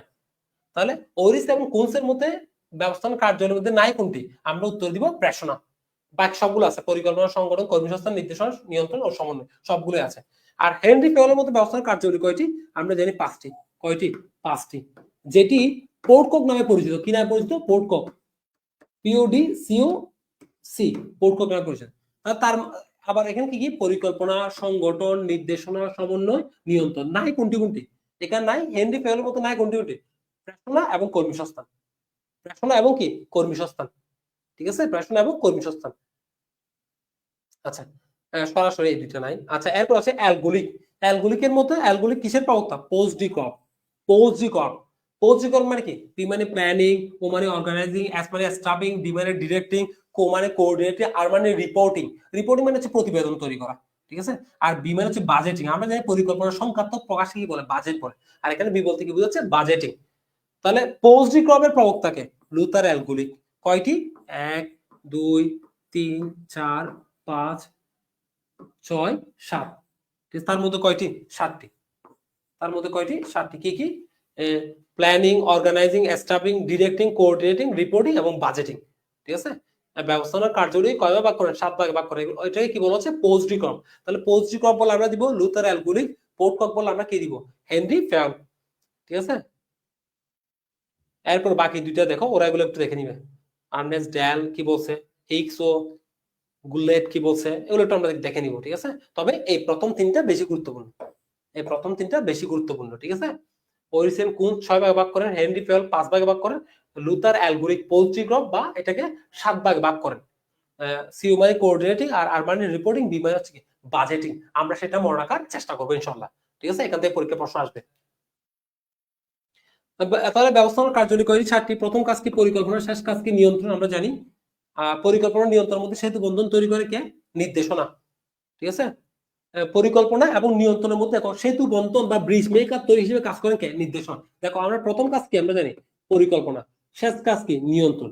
এই দেখো পরিকল্পনা থেকে নিয়ন্ত্রণ পর্যন্ত সঠিকভাবে সম্পাদন করার জন্য যেটা দরকার বিজনেস হচ্ছে নির্দেশনা, অর্থাৎ সঠিকভাবে কি আদেশ উপদেশ পরামর্শ। এই পরিকল্পনা থেকে সঠিকভাবে আদেশ উপদেশ পরামর্শ প্রদান করা মাধ্যমে নির্দেশনা পর্যন্ত সব কাজ কি হয়? সম্পাদিত হয়। যার কারণে বলা হচ্ছে কি পরিকল্পনা এবং নিয়ন্ত্রণের মধ্যে সেতু বন্ধন বা ব্রিজ তৈরি করে কে? নির্দেশনা। কে তৈরি করে? নির্দেশনা। ঠিক আছে, নির্দেশনা। পরিকল্পনা এবং নিয়ন্ত্রণের মধ্যে ব্রিজ তৈরি করে কে? নির্দেশনা। ঠিক আছে, সেটা আমরা মনে রাখবো। পরিকল্পনা নিয়ন্ত্রণের মধ্যে সেতু বন্ধন বা ব্রিজ মেকার হিসেবে কাজ করে নির্দেশনা।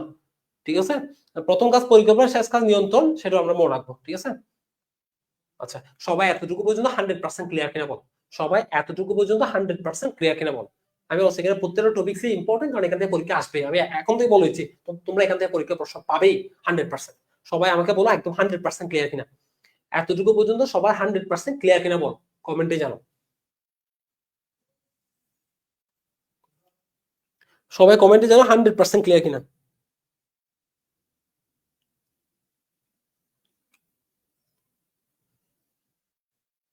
আয়াত রহমান বলতেছে, জাফরিন বলতেছে, অন্তু দাস, রৌদ্র ঘোষ, আসিফ, তানিয়া সুলতানা, আমরা দিতেছি অনেকে, আমাদের ঐশী আমাদের সাথে অনেকে আছে। আমরা দিতে সবাই কমেন্ট করছে মানে ক্লিয়ার।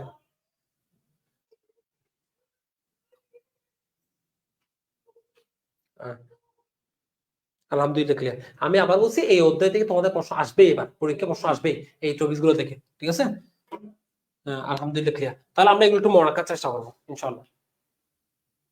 ব্যবস্থার নীতি, আমরা নীতিগুলো নিয়ে আলোচনা করবো। ব্যবস্থার নীতি 1916 সালে তার ফরাসি ভাষায় যে বইটা জেনারেল অ্যান্ড ইন্ডাস্ট্রিয়াল ম্যানেজমেন্ট বইয়ে তিনি কয়টি নীতির কথা উল্লেখ করেছেন? 14টা নীতি। এই নীতিগুলো থেকে পরীক্ষা প্রশ্ন আসবে 100%। এটাতে এগুলো থেকে পরীক্ষা প্রশ্ন আসবে নীতিগুলো থেকে। তিনি বইটি 1916 সালে ফরাসি ভাষায় এবং প্রকাশিত হয় এবং ইংরেজি ভাষায় প্রকাশ করেন 1929 থেকে 1930 সালে। আমরা 1929 থেকে 30, ঠিক আছে, 29 না থাকলে আমরা 30 দিব উত্তরে। ঠিক আছে, 1929 থেকে 30 সালে তিনি ইংরেজি ভাষায় বইটি প্রকাশ করেন, যেখানে 14টা নীতির কথা উল্লেখ করেন। এই নীতিগুলো খুব সহজে মনে রাখা যায় একটা লাইন দ্বারা। লাইনটা কি সবাই একটু লিখে রাখো। পাষাণী আজও একাকীও স্বাক্ষর চা শ্রেণী হবে, এটা চা শ্রেণী। তাহলে পাষাণী আজও একাকীও স্বাক্ষর চা শ্রেণী। আচ্ছা, শুধু জাস্ট এই লাইনটা দিয়ে আমরা 14টা নীতি মনে রাখতে পারি। লাইনটা কি বলছে? আমি পাষাণী আজও একাকীও স্বাক্ষর চা শ্রেণী। তাহলে এই লাইন দিয়ে আমরা কয়টা নীতি মনে রাখতে পারি? 14টা নীতি। কেন আমরা মনে রাখবো নীতিগুলো? কারণ নীতিগুলো আমরা মনে রাখবো এই কারণে, কারণ পরীক্ষা একটা প্রশ্ন আসে নিচের কোনটি ব্যবস্থার নীতি নয় বা নিচের কোনটি ব্যবস্থার নীতি। তাহলে এই ধরনের একটা পরীক্ষায় প্রশ্ন হয় বিধে আমরা এই 14টা নীতি আমরা অবশ্যই মনে রাখবো, 100% আমরা মনে রাখবো এই 14টা নীতি। নীতিগুলো কি? পা দিয়ে কি বুঝানো হচ্ছে? পারিশ্রমিকের নীতি। পা দিয়ে কি বুঝানো হচ্ছে? পারিশ্রমিকের নীতি। আমরা জানি, একটু মনোযোগ দাও, নীতিগুলো একদম 100% ক্লিয়ার হয়ে যায়। হেনরি ফেল বলছে যে যে পরিমাণ কাজ করবে তাকে সেই পরিমাণ অবশ্যই পারিশ্রমিক দিতে হবে। তাহলে এটাকে বলা হচ্ছে কি পারিশ্রমিকের নীতি। ঠিক আছে, ন্যায্য পারিশ্রমিক অবশ্যই দিতে হবে। ঠিক আছে, এরপরে কি? সাদি কি? সাম্যতা। সাম্যতা মানে কি? সবাইকে সমান চোখে দেখতে হবে, সবাইকে সমান চোখে দেখতে হবে, সমান আচার ব্যবহার করতে হবে। ঠিক আছে, সবার সাথে সমান আচার ব্যবহার করতে হবে। ঠিক আছে, আলাদাভাবে কাউকে দেখার সুযোগ নাই। এটাকে বলা হচ্ছে কি সাম্যতা। সাম্যতা মানে কি? সবার সমান অধিকার, সবাইকে সমান চোখে দেখতে হবে। ঠিক আছে, সমানভাবে তোমাকে বিবেচনা করতে হবে, সেটাকে বলা হচ্ছে কি সাম্যতা। ঠিক আছে, সাম্যতার পরে গেছে নির্দেশনার ঐক্য, খুবই ইম্পর্টেন্ট। নির্দেশনার ঐক্য, নির্দেশনার ঐক্য বলতে বুঝানো সবকিছু পরিকল্পনা কেন্দ্রিক থাকতে হবে। সবকিছু কি থাকতে হবে? পরিকল্পনা কেন্দ্রিক, অথবা পূর্ববর্তী কাজের সাথে পরবর্তী কাজের মিল থাকতে হবে। অর্থাৎ কোম্পানি একটা পরিকল্পনা থাকবে, ওই পরিকল্পনা কেন্দ্রিক কাজগুলো হতে হবে, অথবা আগে যে পরিকল্পনা করছি পরবর্তীতে একই পরিকল্পনায় কাজগুলোকে সম্পাদন করতে হবে। ঠিক আছে, পূর্ববর্তী কাজের সাথে পরবর্তী কাজের নির্দেশনা কি থাকতে হবে? মিল থাকতে হবে। পূর্ববর্তী নির্দেশনার সাথে পরবর্তী নির্দেশনা কি থাকতে হবে? মিল থাকতে হবে। দুই ধরনের নির্দেশনা দেওয়া যাবে না। কোনো একটি কাজের জন্য দুই ধরনের নির্দেশনা দেওয়া যাবে না। এটাকে বলা হচ্ছে কি নির্দেশনা ঐক্য। একটি কাজের জন্য দুই ধরনের নির্দেশনা দেওয়া যাবে না, পূর্ববর্তী নির্দেশনার সাথে মিল রেখে পরবর্তী নির্দেশনা প্রদান করতে হবে, একটি মাত্র পরিকল্পনার আলোকে কাজগুলো সম্পাদন করতে হবে।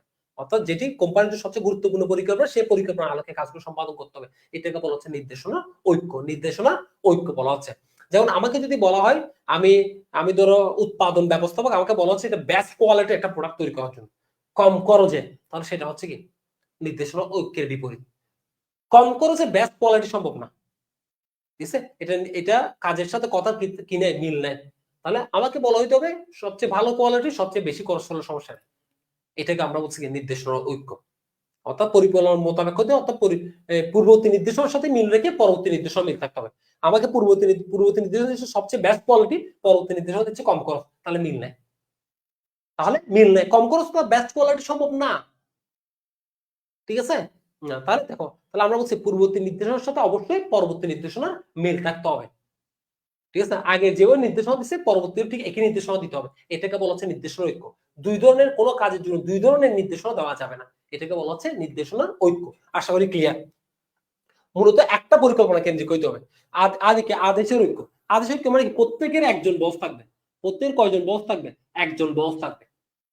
প্রত্যেক কর্মী একজন বসকে অনুসরণ করবে। তার তার সরাসরি ঊর্ধ্বতন থাকবে একজন, যার কথা মতো সে চলবে। সে দুইজন বস তাকে কি নির্দেশনা দিতে পারবে না, আদেশ দিতে পারবে না। তাহলে দুইজন বস তাকে আদেশ দিতে পারবে না, দুইজন বস তাকে নির্দেশনা দিতে পারবে না। এটাকে আমরা বলছি কি আদেশের ঐক্য। তাহলে দুইজন বস বললে আমরা কি দিব? কোনো কাজের জন্য দুইজন বস আদেশ দিতে পারবে না, নির্দেশ দিতে পারবে না কোনো কাজের জন্য, সেটাকে আমরা বলবো কি আদেশের ঐক্য। আর যদি বলে কোনো কাজের জন্য দুই ধরনের নির্দেশনা দেওয়া যাবে না, তখন আমরা বলবো নির্দেশনা ঐক্য। দেখো, কোনো কাজের জন্য দুইজন বস নির্দেশনা দিতে পারবে না, দুইজন বস আদেশ দিতে পারবে না, তখন হবে উত্তরে কি হবে? আদেশের ঐক্য। আর যখন কখনো যদি পরীক্ষা এভাবে আসে কোনো কাজের জন্য দুই ধরনের আদেশ বা নির্দেশ দেওয়া যাবে না, তাহলে নির্দেশনা ঐক্য। যদি বসের কথা বলে, ঊর্ধ্বতনের কথা বলে, তখন আমরা অবশ্যই উত্তর দিব কি আদেশের ঐক্য। তাহলে প্রত্যেকের একজন বস থাকবে, যেটার মাধ্যমে দ্বৈত আদেশ পরিহার করা যায়। দ্বৈত আদেশ মানে কি দুইজন বসের আদেশ বোঝানো হচ্ছে। দুইজন বসের আদেশ পরিহার করা মানে কি দ্বৈত আদেশ পরিহার করা। এটাকে আমরা বলছি কি নির্দেশন আদেশের ঐক্য। এটাকে আমরা কি বলছি? আদেশের ঐক্য। তাহলে দুইজন বসের কথা বললে আমরা দিব কি আদেশের ঐক্য। কোনো কাজের জন্য দুই ধরনের নির্দেশনা বা দুই ধরনের আদেশ বললে আমরা দিব নির্দেশনার ঐক্য। একদম একদম বেসিকটা ক্লিয়ার কিনা বলো, নাকি আবার বলো? তাহলে বসের কথা বললে কি দুইজন বসের কথা বললে কি আদেশের ঐক্য।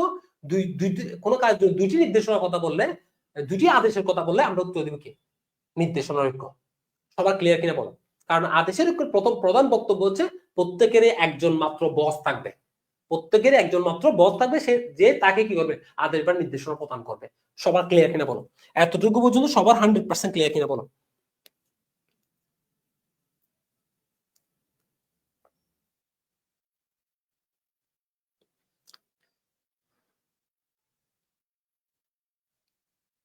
হ্যাঁ, ক্লিয়ার ভাইয়া। আচ্ছা, আমি আবারও একবার বলতেছি, দেখো আবার একটু মনোযোগ দাও। আমরা বলছি পূর্ববর্তী নির্দেশনার সাথে মিল রেখে পরবর্তী নির্দেশনা দিতে হবে। একটি কাজের জন্য দুই ধরনের নির্দেশনা দেওয়া যাবে না, বা দুই ধরনের আদেশ দেওয়া যাবে না একটি কাজের জন্য, সেটাকে আমরা বলবো কি নির্দেশনার ঐক্য। যখন দুইজন বস বলবে, এখানে দুইজন বস আদেশ দিতে পারবে না, দুইজন ঊর্ধ্বতন আদেশ দিতে পারবে না, এই ধরনের যদি পরীক্ষা প্রশ্ন হয়, তখন আমরা উত্তর দিব আদেশের ঐক্য। কারণ আদেশের ঐক্য প্রধান বক্তব্য কি প্রত্যেকেরই একজন বস থাকবে। প্রত্যেকেরই কয়জন বস থাকবে? একজন বস থাকবে। তাহলে দুইজন বসের প্রশ্ন আসলে আমরা উত্তর দিব কি আদেশের ঐক্য, যেটার মাধ্যমে দ্বৈত আদেশ পরিহার করা যায়, দুইজন বসের আদেশ পরিহার করা যায়। তাহলে দুইজন বসের আদেশ পরিহার করা যায় কোনটির মাধ্যমে? আদেশের ঐক্যের মাধ্যমে। আদেশের ঐক্য, যেহেতু বস কি একজন। আশা করবো সবার ক্লিয়ার। জো দিয়ে কি বুঝতে হচ্ছে? জোড়া মই শিকল নীতি। জোড়া মই শিকল নীতি। আমরা মইটা কিভাবে দেখি? আমরা মই তো আমরা সবাই চিনি, ঠিক আছে? এইভাবে এখানে জোড়াময় শিকল নীতি বলতে বলছে উপর থেকে নিচের দিকে ক্রমান্বয়ে ধাবিত হবে। এ বি কে বলবে, বি সি কে বলবে, সি ডি কে বলবে, ডি ই কে বলবে। অর্থাৎ উপর থেকে নিচের দিকে ক্রমান্বয়ে আদেশ উপদেশ উপর থেকে নিচের দিকে ক্রমান্বয়ে ধাবিত হবে, শৃঙ্খলাবদ্ধভাবে ধাবিত হবে। সেটাকে আমরা বলছি জোড়াময় শিকল নীতি। একটা শিকল মেনটেন করবে। বি কে বলবে, বি সি কে বলবে, সি ডি কে বলবে, ডি ই কে বলবে। এভাবে একটা শিকল মেনটেন করবে। এটাকে বলা হচ্ছে জোড়াময় শিকল নীতি, ঠিক আছে? আদেশ উপর থেকে নিচের দিকে একটা শিকল বদ্ধভাবে ধাবিত হবে, এটাকে বলা হচ্ছে জোড়াময় শিকল নীতি। একতায় বল। একতায় বল মানে কি? আমরা যেটা হচ্ছে হেনরি ফেয়ারের সর্বশেষ নীতি। হেনরি ফেয়ারের 14টা নীতির মধ্যে সর্বশেষ নীতি হচ্ছে একতায় বল। আর প্রথম নীতি হচ্ছে কি কার্য বিভাগ। প্রথম নীতি কি কার্য বিভাগ। একতায় বল, এটাকে ফরাসি ভাষায় বলা হয় esprit de corps. Esprit de corps, একতায় বল। একতাই বলবো কি সবাই একতাবদ্ধ হয়ে প্রতিষ্ঠানের লক্ষ্যে কাজ করবে, একটি লক্ষ্যে কাজ করবে বা প্রতিষ্ঠানের লক্ষ্যে কাজ করবে, সেটাকে আমরা বলছি কি একতাই বল। এগুলো একদম বেসিক গুলো একটু মনে রাখবে, যাতে একটু মানে একটু চেঞ্জ করতে যা তুমি পারো, ঠিক আছে। আচ্ছা, নির্দেশনা কে কে আমরা মনে রাখবো, এটি একটি প্রতিষ্ঠানের একটি পরিকল্পনা কেন্দ্রিক, ঠিক আছে। আচ্ছা, কি বলছেন আমরা, কার্য বিভাগ। কার্য বিভাগ মানে কি, কার্য বিভাগ, কাজকে আলাদা বিভাগে ভাগ করা, ক্রয় বিভাগ, বিক্রয় বিভাগ, উৎপাদন বিভাগ। তাহলে কাজকে যে আলাদা আলাদা বিভাগে ভাগ করে এটাকে বলা হচ্ছে কার্য বিভাগ। আলাদা আলাদা বিভাগে কেন ভাগ করা হয়, যাতে প্রতিটি বিভাগে যে বিভাগে দক্ষ সে যাতে সেই বিভাগে কাজ করতে পারে, ওই কারণে কার্য বিভাগ করা হয়। কে দিয়ে কি, কেন্দ্রীয়করণ। কেন্দ্রীয়করণটা হেনরি ফেওলের নীতি, তবে বিকেন্দ্রীয়করণটা হেনরি ফেওলের নীতি নয়, আমরা সেটা মনে রাখবো। অনেক বইয়ে ভুল আছে, বিকেন্দ্রীকরণটা সহ আছে, কিন্তু বিকেন্দ্রীকরণটা হেনরি ফেওলের 14টা নীতির মধ্যে নাই, সেটা মনে রাখবো। কেন্দ্রীয়করণ মানে কি, ক্ষমতা কেন্দ্রে থাকে, ক্ষমতা সেন্টারে থাকে। কেন্দ্রীয়করণ মানে কি, সেন্ট্রালাইজেশন, অর্থাৎ ক্ষমতা সেন্টার বা কেন্দ্রে থাকে। সিদ্ধান্ত গ্রহণে কর্মীর ভূমিকা কি পায়, হ্রাস পায়, এটাকে আমরা বলছি কেন্দ্রীয়করণ। আর বিকেন্দ্রীয়করণটা আমরা একটু জেনে রাখি, বিকেন্দ্রীয়করণ মানে কি, সিদ্ধান্ত গ্রহণে কর্মীর ভূমিকা বৃদ্ধি পায়, কর্মী ভূমিকা বৃদ্ধি পায়, এটাকে বলা হচ্ছে বিকেন্দ্রীয়করণ। সিদ্ধান্ত গ্রহণে কর্মী ভূমিকা বৃদ্ধি পায়, এটাকে কি বলা হয়, বিকেন্দ্রীয়করণ বলা হয়। এটাকে কি বলা হয়, বিকেন্দ্রীয়করণ বলা হয়, ঠিক আছে। সিদ্ধান্ত গ্রহণে কর্মী ভূমিকা বৃদ্ধি করাকে আমরা কি বলতেছি, বিকেন্দ্রীয়করণ বলা হয়। আচ্ছা, এরপর দেখো এতটুকু পর্যন্ত সবার ক্লিয়ার কিনা বলো, এতটুকু পর্যন্ত সবার ক্লিয়ার কিনা বলো।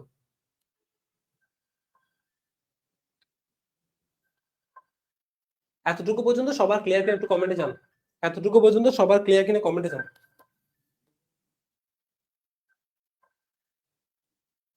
এতটুকু পর্যন্ত সবার ক্লিয়ার কিনা কমেন্টে জানো। একদম সবাই ক্লিয়ার করো।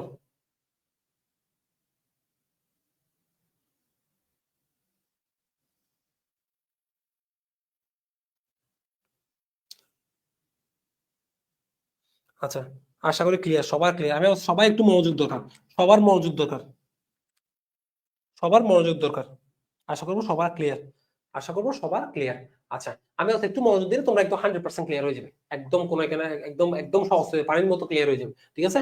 আচ্ছা, এবার কেন্দ্রীয়করণ মানে কি, আমরা বলছিলাম কেন্দ্রীয়করণ মানে ক্ষমতা ঊর্ধ্বতনের নিকট থাকে, কেন্দ্রে থাকে, সিদ্ধান্ত গ্রহণে কর্মী ভূমিকা হ্রাস পায়, এটাকে বলা হচ্ছে কেন্দ্রীয়করণ। এটা বুঝে যাচ্ছে, ক্ষমতা কেন্দ্রে থাকে বা উপরে থাকে, ঊর্ধ্বতনের নিকট থাকে।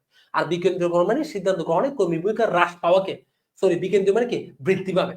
সিদ্ধান্ত গ্রহণে কর্মী ভূমিকা বৃদ্ধি পাওয়াটাকে বলা হচ্ছে বৃদ্ধি পাওয়া বিকেন্দ্রীয়করণ। বৃদ্ধি পাওয়া বিকেন্দ্রীয়করণ, হ্রাস পাওয়া কেন্দ্রীয়করণ, আমরা এই মনে রাখবো। সিদ্ধান্ত গ্রহণে কর্মী ভূমিকা হ্রাস পাওয়া কেন্দ্রীয়করণ, আর বৃদ্ধি পাওয়া বিকেন্দ্রীয়করণ। যদিও বা বিকেন্দ্রীয়করণ এটা হেনরি ফেওলের কোনো নীতি নয়, ঠিক আছে। আচ্ছা, উদ্যোগ মানে কি, রস্য দ্বারা উদ্যোগ বুঝে নেয়। উদ্যোগ মানে কি, যদি ব্যবসা কোনো প্রতিষ্ঠানে যদি কেউ যদি নতুন কিছু সৃষ্টি করতে চায়, নতুন কিছু তৈরি করতে চায়, তাকে এটাকে আমরা বলছি উদ্যোগ নিতে চায়, তাকে প্রয়োজনীয় সহযোগিতা করতে হবে, তাকে প্রয়োজনীয় সহযোগিতার সাথে অনুপ্রাণিত করতে হবে, এটাকে বলা হচ্ছে উদ্যোগের নীতি, ঠিক আছে। আচ্ছা, এগুলো এখানে গুরুত্বপূর্ণ গুলো আমি বলে দিব তোমাদের, কোনগুলো বেশি ইম্পর্টেন্ট সেগুলো আমি তোমাকে বলে। স্বার্থ ত্যাগ, সাধারণ স্বার্থে ব্যক্তি স্বার্থ ত্যাগ করতে হবে, ইম্পর্টেন্ট। ক্ষমতা ও দায়িত্বের সমতা, এখানে তো বলা আছে ক্ষমতা ও দায়িত্বের সমতা, এখানে তো বলা আছে যে পরিমাণ ক্ষমতা দিবে সেই পরিমাণ দায়িত্ব দিবে, একদম সহজ। অর্থাৎ দায়িত্ব দেওয়ার সাথে সাথে সেই পরিমাণ কি দিতে হবে, ক্ষমতা দিতে হবে। যে পরিমাণ দায়িত্ব সেই পরিমাণ ক্ষমতা দিতে হবে, না হলে যাকে দায়িত্ব দেওয়া সে কাজ করে সে অনুপ্রাণিত হবে না, কাজ করে সে তার ভালো লাগবে না, ঠিক আছে, এনজয় করবে না সে কাজকে। তাহলে দায়িত্ব দেওয়ার সাথে সাথে তাকে সম পরিমাণ কি দিতে হবে, ক্ষমতা দিতে হবে। ওইখানে বলা হচ্ছে ক্ষমতা ও দায়িত্বের সমতা, ক্ষমতা ও দায়িত্বের সমতা, ঠিক আছে। আমাকে যদি বলা হয়, আমাকে হেড অফ মার্কেটিং করা হয়, তাহলে হেড অফ মার্কেটিং হিসেবে আমার যে সিদ্ধান্তগুলো নেওয়া দরকার, ওইগুলো যদি নেওয়ার মতো আমাকে ক্ষমতা না দেয়, আমি এই কাজটা করে এনজয় করতে পারবো না। তাহলে দায়িত্ব দেওয়ার সাথে সাথে সেই পরিমাণ অবশ্যই কি দিতে হবে, ক্ষমতা দিতে হবে। তাকে বলছে কি, ক্ষমতা ও দায়িত্বের সমতা, এখানে বলাই আছে। চাকরির স্থায়িত্ব দিতে হবে, আমরা সবাই চাকরির স্থায়িত্ব না দিলে সে কাজ করতে চাইবে না, কাজ করে সে মনোযোগ সহকারে কাজ করতে পারবে না। শৃঙ্খলা, এখানে বলা শৃঙ্খলা মানে আমরা সবাই জানি যোগ্য ব্যক্তিকে যোগ্য স্থানে বসানো, যোগ্য উপকরণকে যোগ্য জায়গায় বসানো, এটাকে বলা হচ্ছে শৃঙ্খলা। যোগ্য ব্যক্তিকে যোগ্য জায়গায় বসানো, যোগ্য ব্যক্তিকে যোগ্য যোগ্য উপকরণ যোগ্য জায়গায় বসানো, এটাকে বলা হচ্ছে শৃঙ্খলা। নিয়মানুবর্তিতা, সকল নিয়ম কানুনের প্রতি সবাইকে শ্রদ্ধাশীল থাকতে হবে, ঠিক আছে। আচ্ছা, এখান থেকে দেখো আমি আবার বলতেছি, এখানে সাম্যতা ইম্পর্টেন্ট। সাম্যতা, সকলকে সমান আচরণ করতে হবে, সমান আচার ব্যবহার করতে হবে, সমান চোখে দেখতে হবে, সাম্যতা। নির্দেশনা ইম্পর্টেন্ট, আমরা জানি পূর্ববর্তী নির্দেশনার সাথে অবশ্যই পরবর্তী নির্দেশনা মিল থাকতে হবে, দুই ধরনের নির্দেশনা দেওয়া যাবে না, ঠিক আছে। একটি পরিকল্পনা কেন্দ্রিক হয়ে থাকে, ঠিক আছে। প্রতিষ্ঠানের সকল কাজ একটি পরিকল্পনা কেন্দ্রিক হয়ে থাকে, যেটাকে বলা হচ্ছে নির্দেশনার ঐক্য। আচ্ছা, আদেশের ঐক্য, একক আদেশ। প্রত্যেক কর্মচারীর প্রত্যক্ষ একজন ঊর্ধ্বতন বা একজন বস থাকবে, যেটার মধ্যে দ্বৈত আদেশ বা দুইজন বসের আদেশ পরিহার করা যায়। দ্বৈত আদেশ বা দুইজন বসের আদেশ পরিহার করা যায়। জোড়াময় শিকড়, আদেশ উপদের উপরস্থ থেকে ক্রমণের নিম্নস্থ দাবিতে হবে, আমরা সবাই জানি। একতায় বলকে বলা হয় স্পিড দে ক্রপস, একটু আগে বলছি। কেন্দ্রীয়করণ, ক্ষমতা উচ্চ পর্যায়ে কেন্দ্রীভূত থাকবে। কার্য বিভাগ, যোগ্যতা সামর্থ্য অনুযায়ী কাজকে আলাদা আলাদা বিভাগ ভাগ করা। তারপর হচ্ছে কি ক্ষমতা ও দায়িত্বের সমতা, কিন্তু কাউকে কাজ দিলে প্রয়োজনীয় ক্ষমতা দিতে হবে, দায়িত্ব দেওয়ার সাথে সাথে প্রয়োজনীয় ক্ষমতাও দিতে হবে। শৃঙ্খলা, যোগ্য ব্যক্তিকে যোগ্য স্থানে বসানো। ঠিক আছে, এগুলো হচ্ছে বেশি ইম্পর্টেন্ট। আশা করবো সবাই 100% ক্লিয়ার। সবাই কমেন্টে জানাও 100% ক্লিয়ার কিনা, এই নীতিগুলো সবার 100% ক্লিয়ার কিনা সবাই কমেন্টে জানাও। সবাই কমেন্টে জানাও 100% নীতিগুলো ক্লিয়ার কিনা। হয়তো তোমরা কমেন্ট করে, আমরা দেখতেছি অনেকে হয়তো কমেন্ট করছে, আমি অবশ্যই হয়তো কমেন্ট করে অনেকের মনোযোগ নষ্ট হবে, যেটা তুমি নিজে, আমি অবশ্যই অন্যের ক্ষতি করাটা খুবই খারাপ জিনিস। ঠিক আছে, এটা খুবই খারাপ জিনিস। অন্যকে তুমি সাহায্য করতে না পারো, ঠিক আছে, কিন্তু ক্ষতি করিও না। ক্ষতিটা কিন্তু সরাসরি উপর থেকে পড়ে, মানে অন্যের ক্ষতি করলে এটা তোমার গায়ের উপর একদিন একদিন এসে পড়বে। আমরা নেচার রিভেঞ্জ বলে একটা কথা আছে, ঠিক আছে। সো একটা জিনিস খেয়াল রাখবে যে আমি যেখানে কমেন্ট করতেছি, এখানে অনেকে ক্লাস করতেছে, আমি হয়তো কোনো কমেন্ট করতেছি কিনা, আমি হয়তো কমেন্ট করা মানে অনেকের মনোযোগটা বিচ্ছিন্ন করা ক্লাস থেকে, এবং আমি ক্ষতি করা। আর ক্ষতি করার কাউকে, ক্ষতি করার অধিকার আমরা কেউ রাখি না, নীতিগতভাবে আমি কেউ রাখি না। এটা আমাদের নৈতিক একটা দায়িত্ব। ঠিক আছে, এই জায়গাগুলো অনেক বেশি ইম্পর্টেন্ট। আমি অবশ্যই, আমরা যত কিছুই করি না, যত পড়াশোনা করি না, সবকিছু করি, কিছু কিছু জায়গায় আমাকে অনেক বেশি সচেতন থাকতে হবে। অন্যথায় আমি অবশ্যই, যে বলো না অনেক সময় তুমি বিপদের থেকে রক্ষা পেয়ে যাচ্ছ, এগুলো হচ্ছে অন্যের দোয়ার কারণে। দোয়াটা অনেক বেশি ইম্পর্টেন্ট। পরীক্ষা তোমার প্রস্তুতি অতীত তেমন ভালো ছিল না, কিন্তু দোয়ার কারণে দেখো তুমি যেখান থেকে পড়ছো এখান থেকে কমন চলে আসছে, তুমি পাচ্ছ, তুমি টিকে গেছো। দোয়াগুলো হচ্ছে ওইভাবেই কাজ করে। তো ক্ষতি করবে না, উল্টা দোয়া না নিয়ে যদি তুমি ক্ষতি করো, তাহলে তোমার নিজের ক্ষতি হবে। তো এই কাজটা করা যাবে না। আচ্ছা, আমাকে সবাই বলছে আলহামদুলিল্লাহ ক্লিয়ার।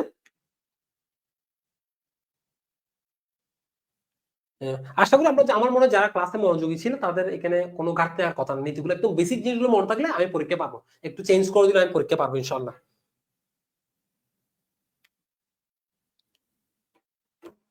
একজন বলছে গুচ্ছতে প্রশ্ন, আমরা গুচ্ছ নিয়ে আলাদা আমরা বিস্তারিত আলোচনা করবো। কিছু কিছু প্রশ্ন আমি জানি, কিছু কিছু প্রশ্ন এখান থেকে বাইরে থেকে প্রশ্ন হয়, এগুলো কিভাবে তুমি উত্তর দিবে। আমি আবার হচ্ছে তোমাদের যে যে সায়েন্স, মাথার যে ব্রেনটা, এটা তুমি কখনো চিন্তা, আমি অবশ্য একটা কথা তোমাদেরকে আমি বারবার বলেছি, তুমি কখনো চিন্তা করবে না যে আমি বইয়ের মধ্যে যা পড়ছি তার মধ্যে সীমাবদ্ধ আমাদের ব্রেনটা।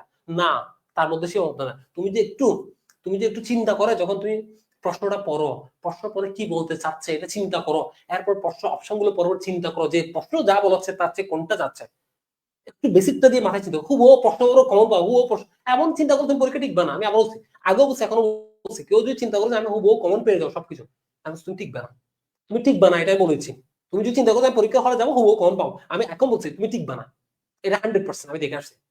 তো পরীক্ষা আসছে ধরো, আমি একটু আগে বলছি না, ব্যবস্থাপনায় জ্ঞানের পৃথক শাখা হিসেবে তুলে ধরেন কে, এটা প্রশ্ন আসছে, এটা তোমার জানা নাই। তুমি কিন্তু জানো ব্যবস্থাপনার জনক হচ্ছে হেনরি ফেয়র, তাহলে তোমাকে চিন্তা করতে হবে ভাই, তোমাকে এবার চিন্তা হবে ব্যবস্থাপনার জনক হচ্ছে কি হেনরি ফেয়র।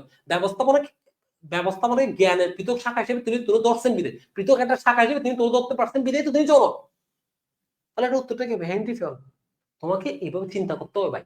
আমি আগেও বলছি এখনো বলতেছি, আমি তোমাদের ক্লাসে নেওয়ার সময় এই এই জায়গাগুলোকে দক্ষ করে তোলার কারণটা কি, তুমি যেখান থেকে প্রশ্ন আসবে কেন তুমি রিলেট করতে পারো সঠিক উত্তরটা দেবা।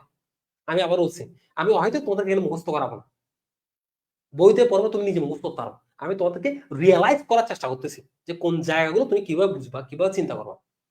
সাম্য, মানে সাম্য, সাম্য বলতে সমান বুঝে নয়, সবাইকে সমান চোখে দেখতে হবে। তাহলে এগুলো তুমি যদি রিলেট করে পারো তোমার মনটা, দায়িত্ব, ক্ষমতা, দায়িত্ব ক্ষমতার সমতা।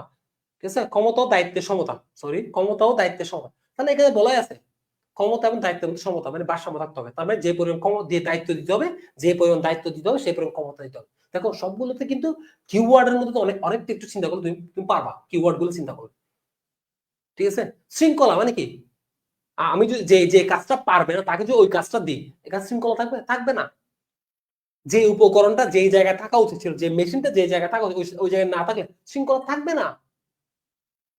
মানুষের হাঁটার পথে যে একটা মেশিন বসানো হয়, তাহলে তাহলে কি মানুষকে হাঁটতে হবে, শৃঙ্খলা থাকবে, থাকবে না। তাহলে যোগ্য ব্যক্তি যোগ্য স্থানে বসানো, এটাই তো শৃঙ্খলা। তাহলে এগুলো মুখস্থ করতে হয় না। আমি অবশ্যই এখানে যে প্রশ্নগুলো আছে ম্যানেজমেন্ট বেশিরভাগ ক্ষেত্রে মুখস্থ করতে হয় না, ম্যানেজমেন্টটা বুঝার বিষয়, এটা ফিল করার বিষয়। আমি চেষ্টা করি তোমাদেরকে ওই ধরনের ফিল করে তোমাদেরকে পড়ার জন্য, ঠিক আছে? ম্যানেজমেন্টে 35 পাওয়া কোনো ব্যাপারই না, গুচ্ছতে 25 বা কুমিল্লা বিশ্ব কোনো ব্যাপারই না। আমি যেভাবে চিন্তা করছি তুমি যদি ঠিক এইভাবে চিন্তাধারাটা যদি ঠিক এভাবে কনভার্ট করতে পারো, আমার বিশ্বাস তোমরা বেস্ট একটা রেজাল্ট তুমি নিয়ে আসতে পারবা। আর গুচ্ছ তুমি 35 পাওয়া মানে কি জানো? গুচ্ছ তুমি 70 নাম্বার পাইলে গুচ্ছ যে কোনো বিশ্ববিদ্যালয়ের সাবজেক্ট, যে কোনো সাবজেক্ট তুমি পড়তে পারবা তোমার পছন্দের বিশ্ববিদ্যালয়ে। তার থেকে যদি 35 ম্যানেজমেন্ট পেয়ে যাও, আর তোমার থাকে কত 65 এর মধ্যে, তোমার মাত্র 35 পাইলে চলতেছে। চিন্তা করে দেখো, তোমার জন্য সহজ হয়ে যাবে। সো একটু একটু মাথাটা ওইভাবে চিন্তা করিও। আমি আবার বলছি, হয়তো মুহূর্ত করিও না, শেষ করিও না, তোমাদের ক্ষতি হবে। শুধু শুধু মুখস্থ করে কয়েকদিন পরে ভুলে যাবা, ঠিক আছে? ম্যানেজমেন্ট আসলে ওইভাবে পড়তে হয় না, ম্যানেজমেন্টটা ফিল করতে হয়, রিলেট ফিল করে পড়তে হয়, এটা বুঝে পড়তে হয়, তখন তোমার জন্য সহজ হবে। আমি আগেও বলছি, এখনো বলছি, আমি যে ম্যানেজমেন্টকে ফিল করার চেষ্টা করছি, তুই ঠিক অন্য সাবজেক্ট গুলোকে একইভাবে ফিল করার চেষ্টা করবা, তোমাকে অন্য কেউ ধরতে পারবে না। আমি অনেককে দেখছি, আমার অনেক স্টুডেন্ট ছিল যে আমি ওদেরকে ট্রেন আপ করাইছি, এবং তারা তেমন বেশি ভালো না হওয়ার পরও প্লেস করছে, শুধু তাকে ট্রেন আপ করেছে যে এইভাবে তুমি উত্তরটা দিবে। ইংলিশ তুমি উত্তর দিচ্ছ, আগে তুমি রিলেট করো কোনটা হবে না সেটা। যদি সহজ উত্তরটা বের করতে না পারো, তাহলে কোনটা হবে না সেটা বাদ দাও, দেন তুমি কার সেটা ফাইন্ড আউট করো যে এটা হবে না এটা হবে, তাহলে অবশ্যই এটা হবে। এইভাবে তুমি বের করো, তাহলে তোমার তোমার যে মেকানিজম গুলো তুমি যদি ব্যবহার করতে পারো, আমি সেখানে যেখান থেকে প্রশ্ন আসবে তুমি পারবা। এই জায়গাগুলো দিনে দিনে হবে না, একটু ট্রাই করতে হবে, প্র্যাকটিস করতে হবে, বাসা বসে উত্তর দেখে দেখে উত্তর, প্রশ্ন উত্তর উত্তর দাগিয়ে দাগিয়ে পড়তেছি, এগুলো হবে না। এক থেকে একটানা প্র্যাকটিস করতে হবে, 100টা বা 50টা তুমি উত্তর দাগাইলা, এখানে তুমি দেখতেছো যে তোমার 20টা ভুল হয়েছে, তাহলে কেন ভুল হয়েছে ওকে নিজেকে কোয়েশ্চেন করতে হবে। এগুলো কি মুখস্থ করার কথা ছিল নাকি এটা বুঝাচ্ছিল? তাহলে না বুঝলে আমি কেন বুঝিনি, প্রশ্নের পরে তো আমাকে বুঝার কথা ছিল, আমি বুঝিনি কেন। তাহলে এই জায়গাগুলোকে নিজেকে ডেভেলপ করতে হবে, তখন তুমি বেস্ট কোয়ালিটি, তুমি ভালো পরীক্ষা তোমার ভালো হবে, এটা কোনো ডাউট নেই। খুব কমন আসবে পারবে, এখানে বই দিয়ে পড়ে যাও কমন, এমন চিন্তা করে পরীক্ষা হলে যাওয়ার দরকার নেই, ভালো করবে না। মাথায় রাখবে যে বেসিক ক্লিয়ার করা আছে, পরীক্ষা যাবো, প্রশ্নটা পড়বো, অপশনগুলো পরে সঠিক উত্তর দেওয়ার মতো ক্ষমতা আমার কাছে আছে, আমি দিতে পারবো। এই কনফিডেন্ট নিয়ে যারা পরীক্ষা হলে যাবে, আমি বলছি তারা 100% টিকবে, কোন ডাউট ছাড়া তারা টিকবে, ঠিক আছে? সেটা আমার বিশ্বাস, আমি দেখে আসছি। আমি 12 থেকে 13 বছর যে ক্লাস নিয়েছি, আমি দেখে আসছি যে ছেলেগুলো এই কনফিডেন্ট নিয়ে পরীক্ষা হলে গেছে, তারা প্রত্যেকে 100% টিকছে। তো এই বিষয়গুলো অনেক বেশি ইম্পর্টেন্ট, আবার বলছি এই বিষয়গুলো অনেক বেশি ইম্পর্টেন্ট, ঠিক আছে? অনেক গুরুত্বপূর্ণ, তোমাদের কথা বলছি।